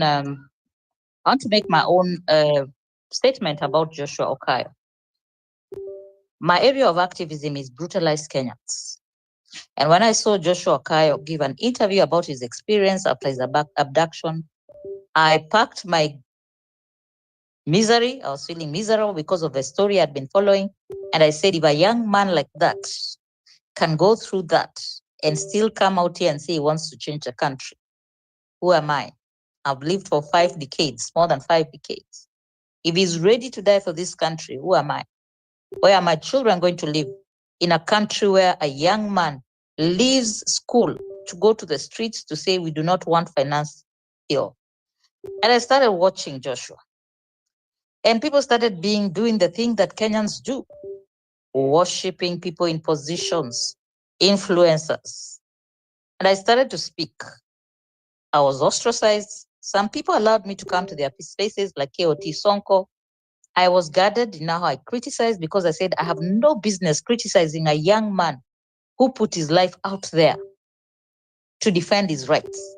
So anybody who was doing it didn't matter how they were doing it, I was going to support them. But I think I somehow blame the Kenyans who do not see what they're supposed to see when it comes to compassion. And so I reached out to Joshua and I told him, you're a big fish in a small pond. You're living in the shadow of somebody and not exercising your greatness. And then one time I saw Joshua fundraising. Really, he had reached the end of himself. He had been abducted. He had gone through trauma. We saw him shed tears in a TV interview. And I know what it means to be interrogated for 2.5 hours. I do not know what it means to wake up next to a river, going missing for days while we do activism online. And so I kind of hinted and I said, why are you in a team where they're not taking care of your psychological wellness? I reached out to some people who are buying money for t-shirts, sending money for t-shirts, and said, are you budgeting for their wellness? As someone who deals with brutalized Kenyans, I know the psychological impact of that torture. And I say, let me watch. At the right time, I will speak. So Joshua, you're here. And you have said, let us listen to the sincerity in your voice. And I have told people over and over again, you should have discernment. And in this revolution, you either have it or you don't. And so if you cannot discern who is speaking, who is looking for positions, there are people I try to warn people about. But I was not going to throw people under the bus, especially young people, and say, no. I kept telling you guys, they are my age mates. I know them. I know how they align themselves. I have been in their meetings. I have worked with them. But this is the right time. And Joshua, I am proud of you as a young citizen of this country. I know the journey ahead is going to be tough, especially after una spill tea. Tafadhali unibakishie tu chai kidogo. I'll give you a whole show. We come and do a podcast. Whoever wants to come and listen, listen. Of course, you're going to get a backlash. But in your lowest moment, Joshua, I felt like you were almost alone in a crowd. You know, you're going, trying to save the country, but nobody was taking care of your wellness. So I thank those who had his bid and send money for him to go to hospital. And if you're still sending money for t-shirts, watu wa t-shirts, ulikuja bila t-shirt juice.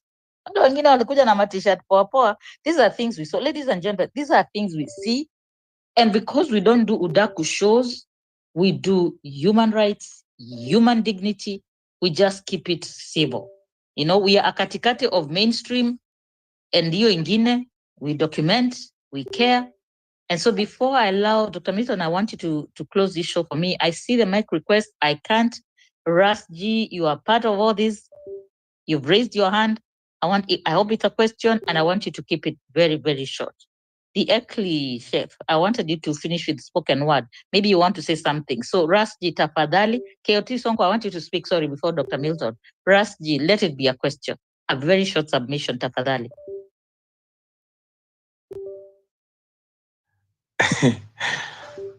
Redemptor.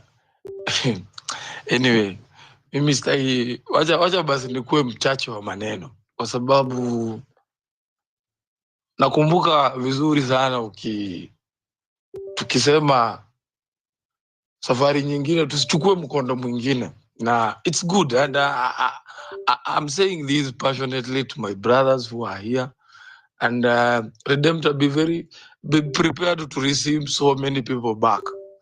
The others who have left, kuna watu walienda na kwenye walienda walikuwa wanajua tu vizuri hiyo safari hainge waka. So please, my brothers and sisters, this is what I would want to continue insisting. Hakuna kitu yoyote inabadilisha itabadilisha mtu. It is, I know both of us are looking for success.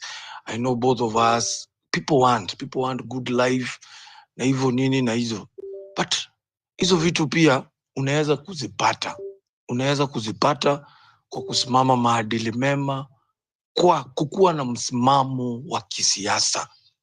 Tukiwa ni watu wa misimamo, ama if we are people, because the country, what is lacking, Redemptor, are people who lack a principle in leadership. There are people who will speak this today and tomorrow they will easily speak something else. And that's why you see the likes of Joho can this year criticize William Ruto in a podium very harshly, and this year they will loud and call William Ruto a very good angel. So what I'm trying to say, the point I'm trying to say, tusiwe watu wa kutatizwa na kukuwa distracted na mambo madogo. Kwa sababu haya mambo madogo, even these things, let us liberate the country. We can only liberate the country if we are going to stand on some principle. I don't need to expound on that, and I don't need to start, kwa sababu sitaki kutatiza mawazo ya watu wengine.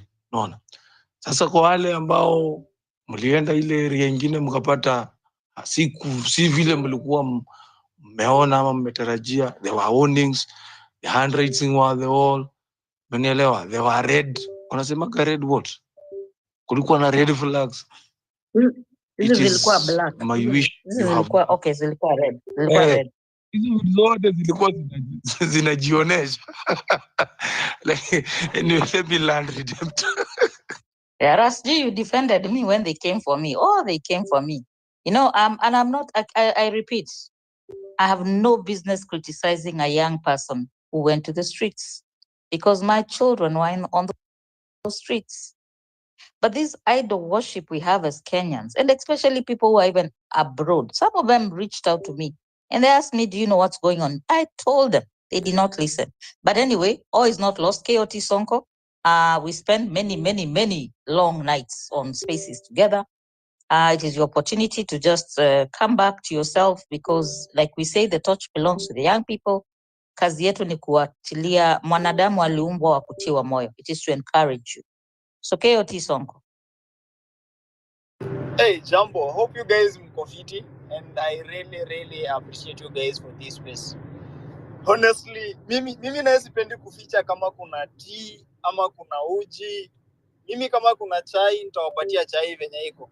Kama ni uji, I'll serve you a very hot porridge. So guys, bana, mimi honestly, I've heard a lot. I have heard a lot. I've been accused falsely hapa na pale.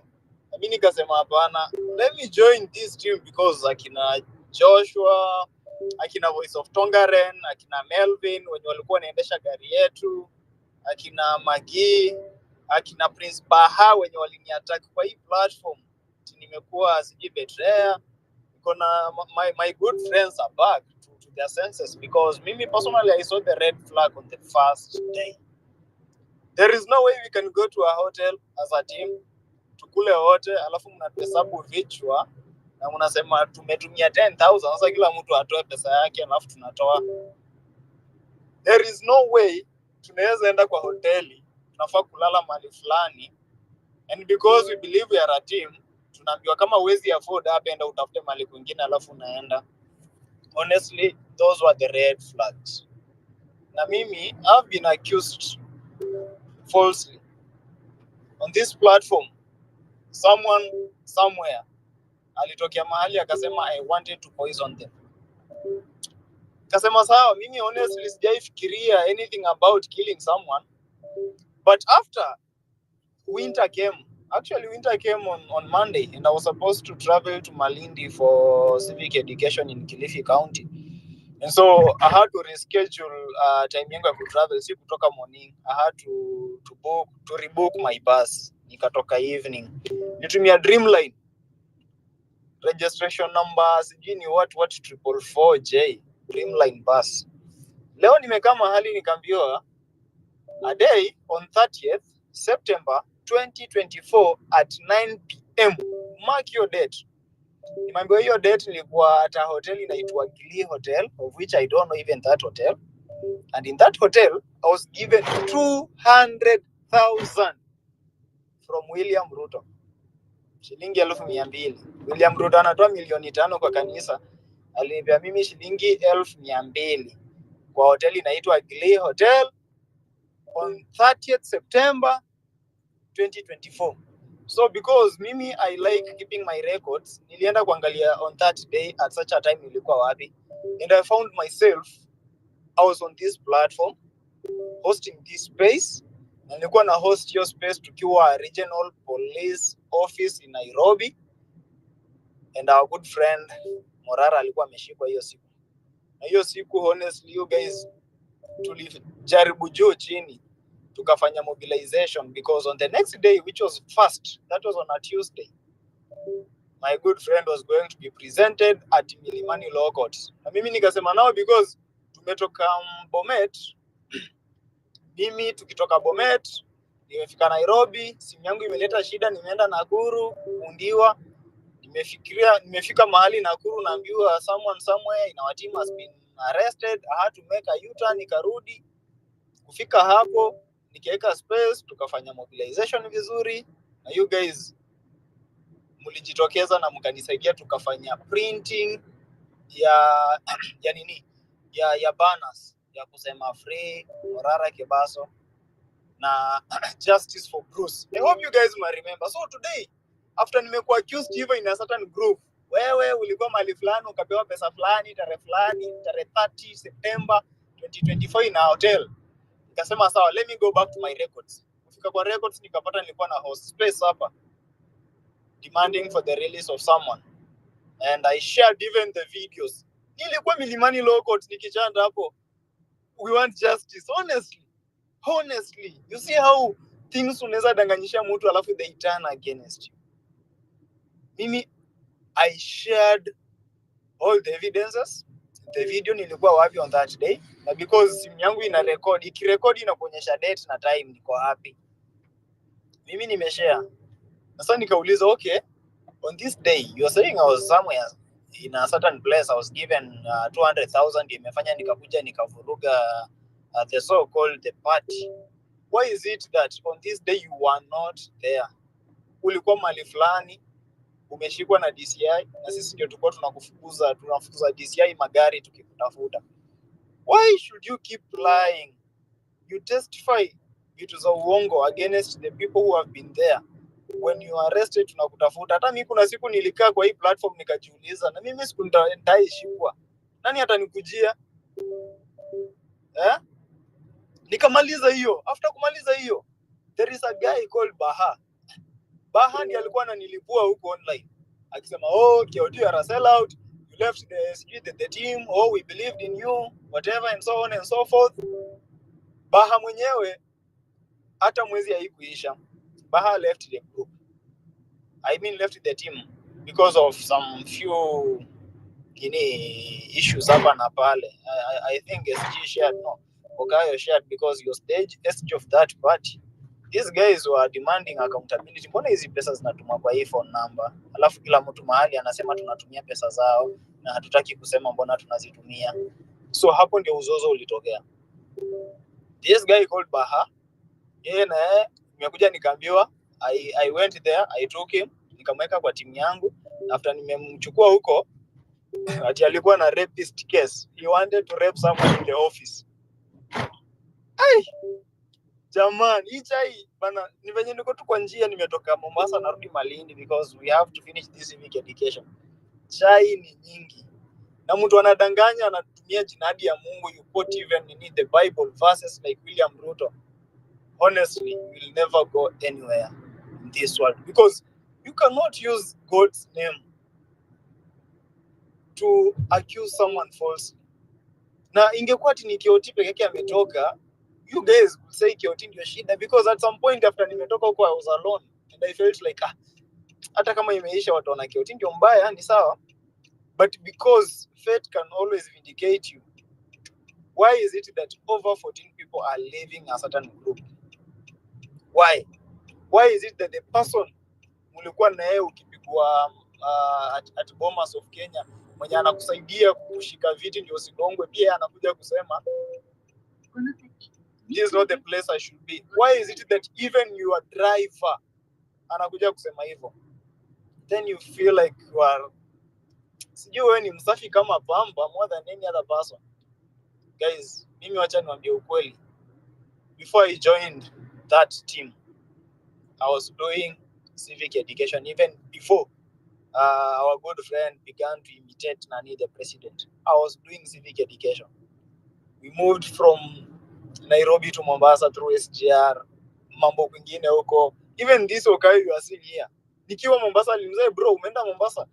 Mbona hujaniambia? Nikamwambia nikienda Western, I'll call you. Nitakwambia tuende. And before hata niende Western, Okayo alirudi Mombasa and I have posts hapa na date zake.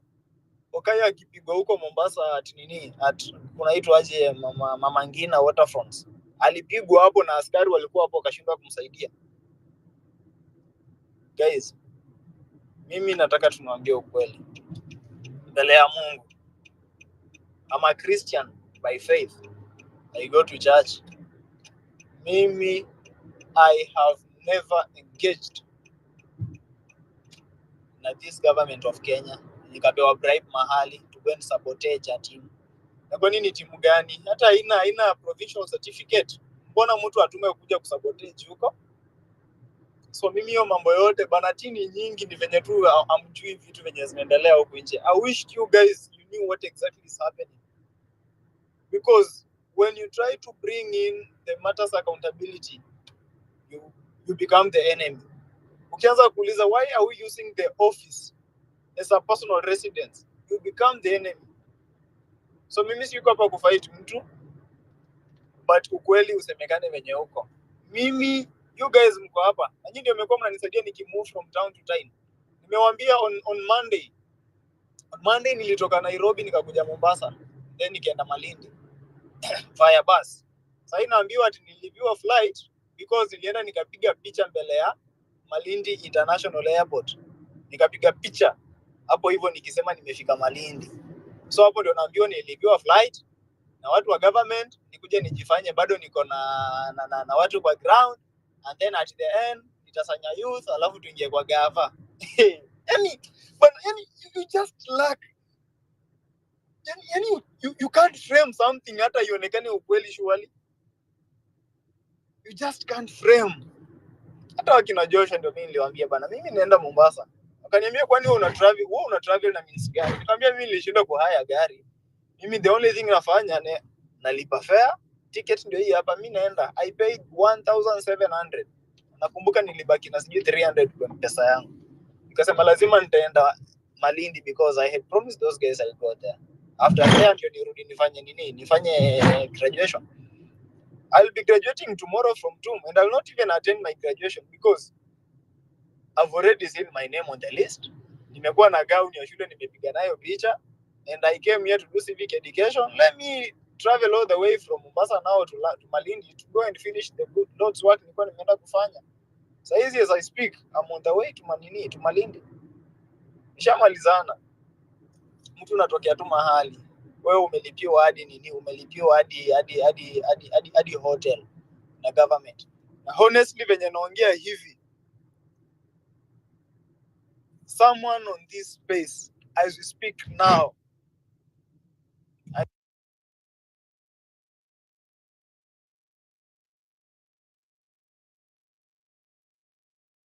Malindi. In fact, 2 days before.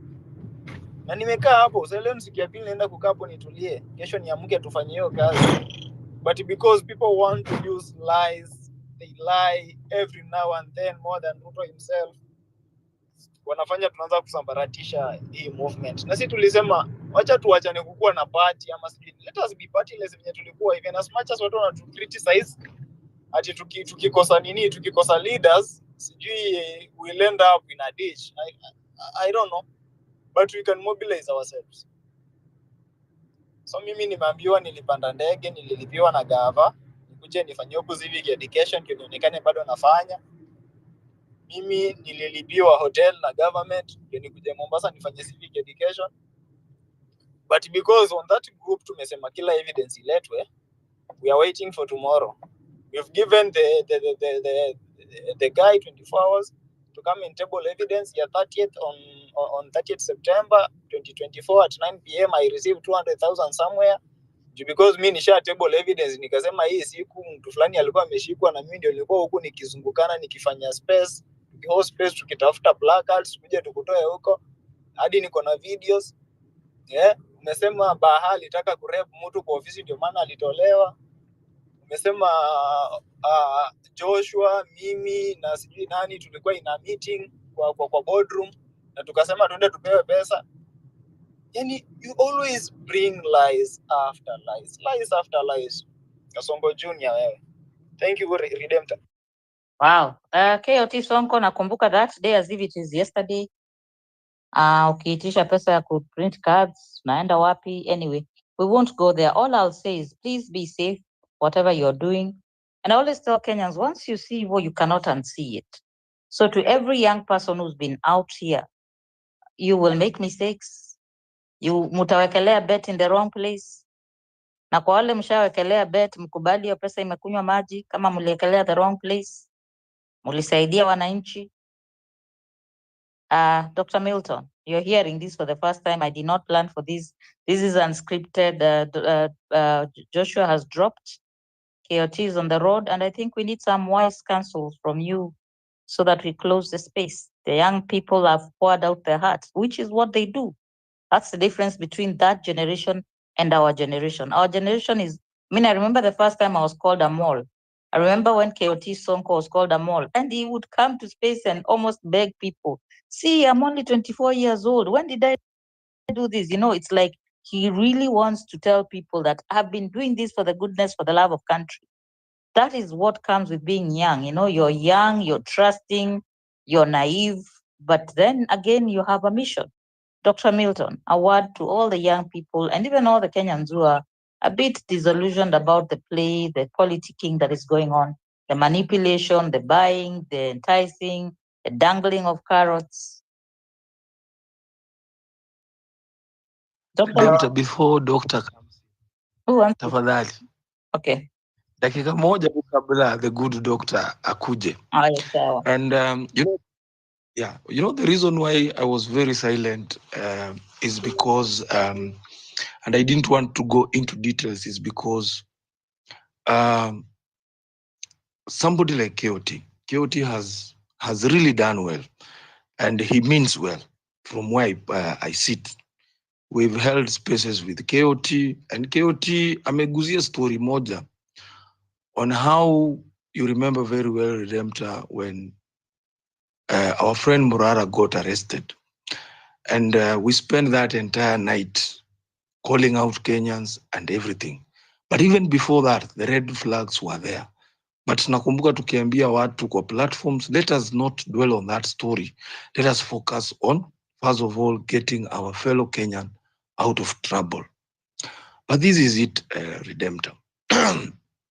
Hata wakati hawa watu walianza chama ama how it transformed to become a party, hata hakuna mtu alikuja kwa hii platform kuconsult. Umeelewa? We never knew even this party official walitoka wapi.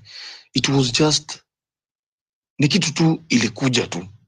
And this is what we have been saying, Redemptor. Hizi chama hata zenye hawa watu wanataka kuanza saa hii, they will simply transform to be briefcase parties of some individuals. Na mimi mahali penaka na Redemptor as our elder hapa hivi, unajua vizuri KOT got lost. Alipotea kwa sababu he was misled by a group he believed walikuwa on the same boat, but they were not on the same boat. On a personal and a friendly nini, tumekuwa tukiongea na KOT, but I remember at some point niliambia KOT, uko sure na hii direction? I was a bit hesitant too, but it is good you have said people can make mistakes. Unaelewa, mistakes zinaweza happen, especially at the age and all that. Unaelewa, zinaweza happen. But I can tell you from a friend's point of view, KOT did not know the group he was about to involve himself with. They were not with him. Now, walianza hizo, they were very deliberate in even pushing him away. I remember even if KOT, you can go back to your inbox and look at it. At some point, hata unakumbuka, mi hata kuna ile wakati kabla Maverick aseme KOT ni NIS, nilifika mahali nikabelieve it was almost true, kwa sababu nilikuja nikashindwa namba yangu nini, ilikuja ikafika kwa Subaru Boys, and finally they were able to abduct me. So unaona hizi stories zote vile zinakuja, but I can assure you KOT is very clean. The only thing yeye alifanya, he didn't know the group alikuwa anajiinvolve now, agenda yao ilikuwa ipi. Na ile agenda ya hiyo group, I want to tell Kenyans, it still remains alive, it is still the same, and I can openly say here, Morara is in the business of trying to auction the GNZ and the entire movement ya wale watu wadogo.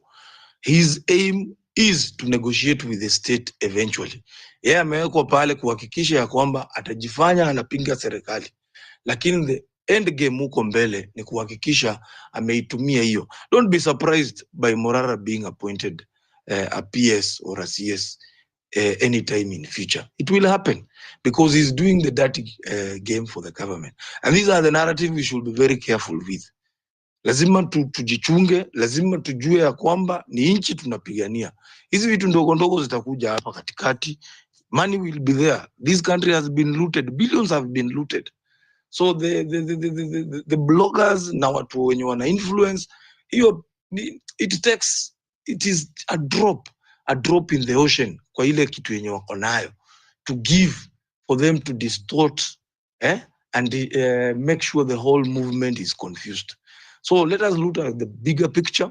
For those who have made mistakes, except you have made mistakes, it's not the end of the road. It is good to own up. Unaelewa, unakubali nilikosea hapa na hapa, lakini nimerudi. Umenielewa? Nimerudi kwa nia safi. For me, I'm speaking because I'm trying to say the conversation I've had with KOT before is he's clean. From where I sit, he's clean. But he never knew the group he was joining was never what he intended, and the changes he was intending hazikukuwa zile zenye wale wanafikiria kuunda pesa. They are thinking of resources that are coming from the diaspora. Even the house that KOT is talking about has suddenly been turned to an individual house. Hiyo ni nyumba ya mtu sasa. When a good Kenyan akiwa abroad, alipeana ile nyumba akidhania it is an opportunity to help the young people bring a change to their nation. So let us be very careful. I think Redemptor, I don't want to go into details. Chai ni mingi, utaletewa. KOT amesema atakuletea uji. So chai ni mingi. You know, I've been on this space for so long. I think Ras G, that day, you remember I did not retreat. And you know, I got in trouble. And I kept telling people, you people have been doing this for a very, very long time. You know, I don't rush to do things. I am not a social media person. I do my own things. I was making calls. I was making sure people are okay. And the young man you mentioned, I will not mention his name. Mimi Stucky exclusive, Stucky sound bites. He came and he had a meltdown on KOT space. And I said, turn his mic off. Please turn his mic off.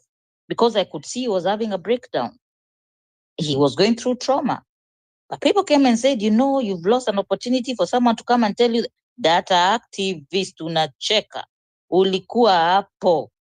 Mukisema sijui nini ninafanya. I saw a man breaking down. And then people told me, instead of helping him to talk, to open up. And that time he's saying, I have record that we are being given money. I want to play that clip. You know, they tried to pull a Jerry Springer show. Spill. And I knew it was dangerous. Because you're going to spill this information and then someone is douched out there and then I'll feel responsible. I didn't stop him. So nikasema tuzime mic here, this young man is having, no. Redemptor, you don't know about someone who's having a mental breakdown. I said, this is not how we care for one another. If this person is part of your team, drive like crazy, send the neighbor, have him evacuated before he harms himself. But no, the people were so emotive. People were so carried away. And I've been telling people, and I'll keep saying this, at the right time, the way Joshua said, listen to the sound of my voice. You have to learn to listen to the sound of people's voices. And I said, I'll get tired of covering for these people. And one day, nitaanza kuwamulika. You know, the ones you're converging there, you're being sold the tribal card, you're being sold. And I came in these spaces and I said, we're not going to replace tribe with the age. You know, we're not start ageism. We are going to Gen Zote. And then those who had the sound of my voice and who trusted me, I thank you. And I said it was not a marathon. People kept saying it was a marathon. Dr. Milton says it's a marathon. And I always say, no, it's a relay. People will keep passing the baton to the next. And if you fail to stop this dictating and politicking policy of politics, it will be done by your children. And they will not forgive you. The same way you talk about your parents on spaces, they will drop my F-bombs. Watawaita majina mbaya mbaya. Vile mlikuwa mnatuhold ransom tuwasikize. Now we are coming together. It is time to separate the wheat from the chaff. And so mimi sipendi udaku mingi without caring for the human spirit. I will reach out to these young people. I will give them therapy and I will tell them dust yourself and keep going. Dr. Milton, we need to close the show. I did not expect this moment and I'm not going to prolong it further. Okay, thank you very much, Redemptor. I've listened, and I think it is important that we allow people to vent out. Some of these accusations, when they come, these are young people, they probably don't have as thick a skin as some of us may have had. And in the end, the meltdown can happen, and that is detrimental to the cause. I will be very brief in my closing statement. Number one, when you hear people making such statements, you need to pick yourself up and double your efforts in as far as being articulate and standing for what you believe in goes. I can tell you, Waswahili waliposema ukweli ukijidhihirisha uongo hujitenga, hawakukosea. The people who have been running on a false narrative and they were fueling themselves on lies and non-committal to the greater cause, they will hawatafika mbali. Their time is running out, and that is why they now want to fall with everybody else. I want to say that the young man in question, in my view, and I have been very hesitant to associate myself with him, he has, lost focus. And right now he has made it about himself, and I don't think he will last the entire duration of the race. For those who have been with him, I want to say, when you speak to him, and if you have an opportunity to remind him that this is never about an individual, this is about reclaiming the country. And whether or not you're there, the moment you turn this into a self-glorification, self-aggrandizement cause, that is when the devil leaves you on your own, because this is God's work. It is not about being seen as a hero. If you want to be seen as a hero, there are many movies that are happening. You can seek and go for auditions for you to be a cast, to be part of the cast in a movie where heroes are being talked about. The moment people start talking about you as the hero, that is when you should be very worried, because your downfall is nigh. Where we are talking about efforts to reclaim a country from cartels and bad people and evil people, your name cannot be on the same page as heroes. And did you see, uliona vile nimefanya, umeona vile nimemuongelesha? When those things start coming, you will fall. And that is what may be happening. And we should all avoid such kind of meltdown.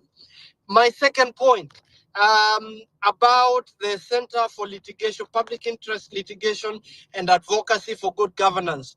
Those of you who are ready for us to start, I am ready. We can see what we can do together.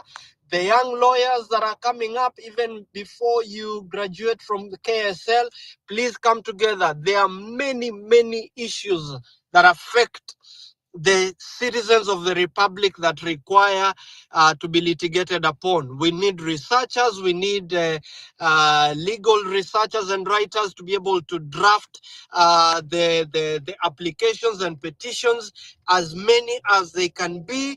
Please, let not any political class. Kama Junet alikuwa anasema mdomo ni yake, watu wasimwambie what to say and what not to say.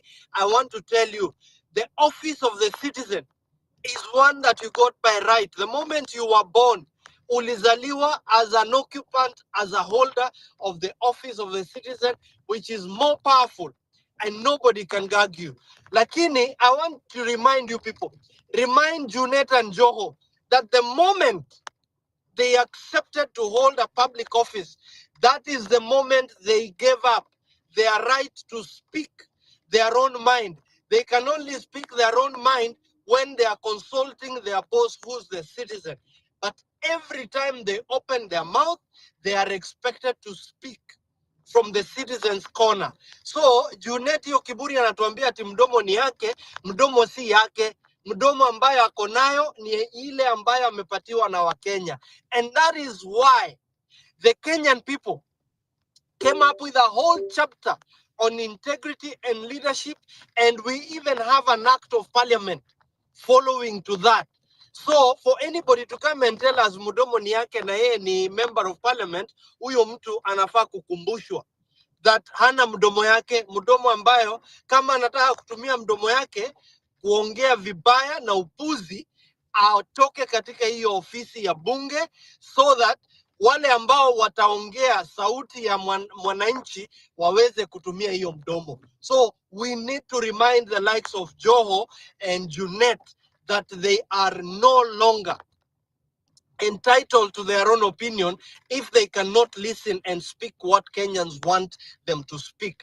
That is as simple as that. So, Wakenya, vijana, I am 42 years old now, and I've been fighting in these spaces for the last, my first stand for good governance was in 2011, 2012, when we led to the closure of Kenya Broadcasting Corporation. Then I was assistant news editor. And we shut down KBC for 7 days, and we felt nothing about it. And when we were summoned in parliament, if you go to the Hansard, you'll find what we said. And that has changed KBC for the first few years. But then we still have a lot of work to do. Young people, let us stand for what is right for our country, and history will remember you. The generations that follow will ask, and they will be proud when they know that Joshua, you stood for something and you are able to do something.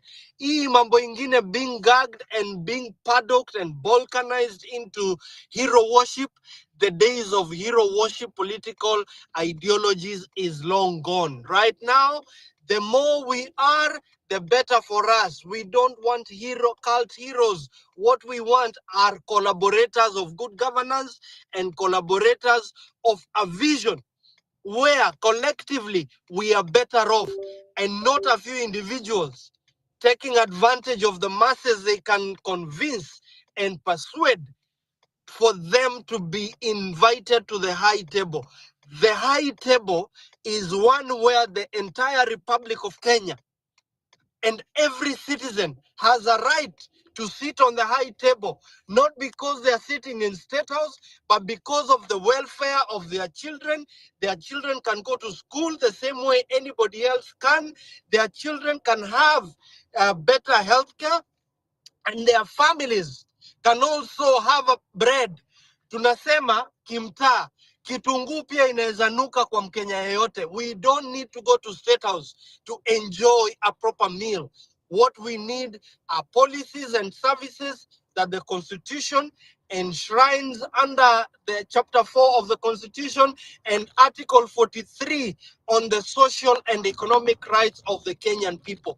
That is the language I would want us to speak, and where we feel we are not getting that, we are entitled to keep the judges as busy as they can be, listening to us when we say watoto wetu hawajaenda shule, and where we are being deceived in the name of new policies. We have the right to go to court and say, hey, hapa tunadanganywa, this policy is not good for us, it is wrong, and we are not going to accept it, and our children will not be deceived into going to death traps in the name of going to school, in the name of going to hospital, in the name of going exercising political rights. I can talk. When it gets to this point, I get emotional and passionate. I want to drop mic at this point, but ask all of you, please come, let us engage, let us fundraise for those public interest litigations, those applications. Tutatafuta pesa ya file those motions, and the judiciary will be as busy as it can get, from Lodwar to Malindi to Busia to Kehancha to every part of our republic. Let us mobilize. Let us do it for the sake of our country. Thank you, good people. May God bless you. Good night. Wow, that's powerful. I do not forget Joshua is my co-host, the Eclis Chef. Please give us a word, and then Joshua, you make your final submission as a co-host. Thank you. Good evening, my country people. And it's a great honor to be in this smart enough show. And whatever Joshua you've mentioned, Okayo, I find it very, very similar with what I have. And this is the episodes on the awakening. This is a battle. Check my six, Sergeant. Last time I checked, this wasn't a false alarm. Even though Alan wasn't available to look after me, I nearly lost my life as I escaped a bullet through a stable in a bubble. I'm a living testimony. Chaos all over, no moment of the heat cooling down. We elected leaders with our sincere heart, hoping it'll let a change. But wapi, leaders wetu wamekuwa porous kama rivers, going the flow of the system, knowing that the system imeoza ni venye tu nzi haziko area kusatisfy. My dreams were to taste money, but ndoto zilishandwa. Na serikali ni kwamba we live in lies, being sold fear at affordable prices, bei ya jioni, karibia customer. I'm a dreamer full of potential within, but ni venye tu siasa wameweka siasa mbele badala ya maslahi ya wananchi.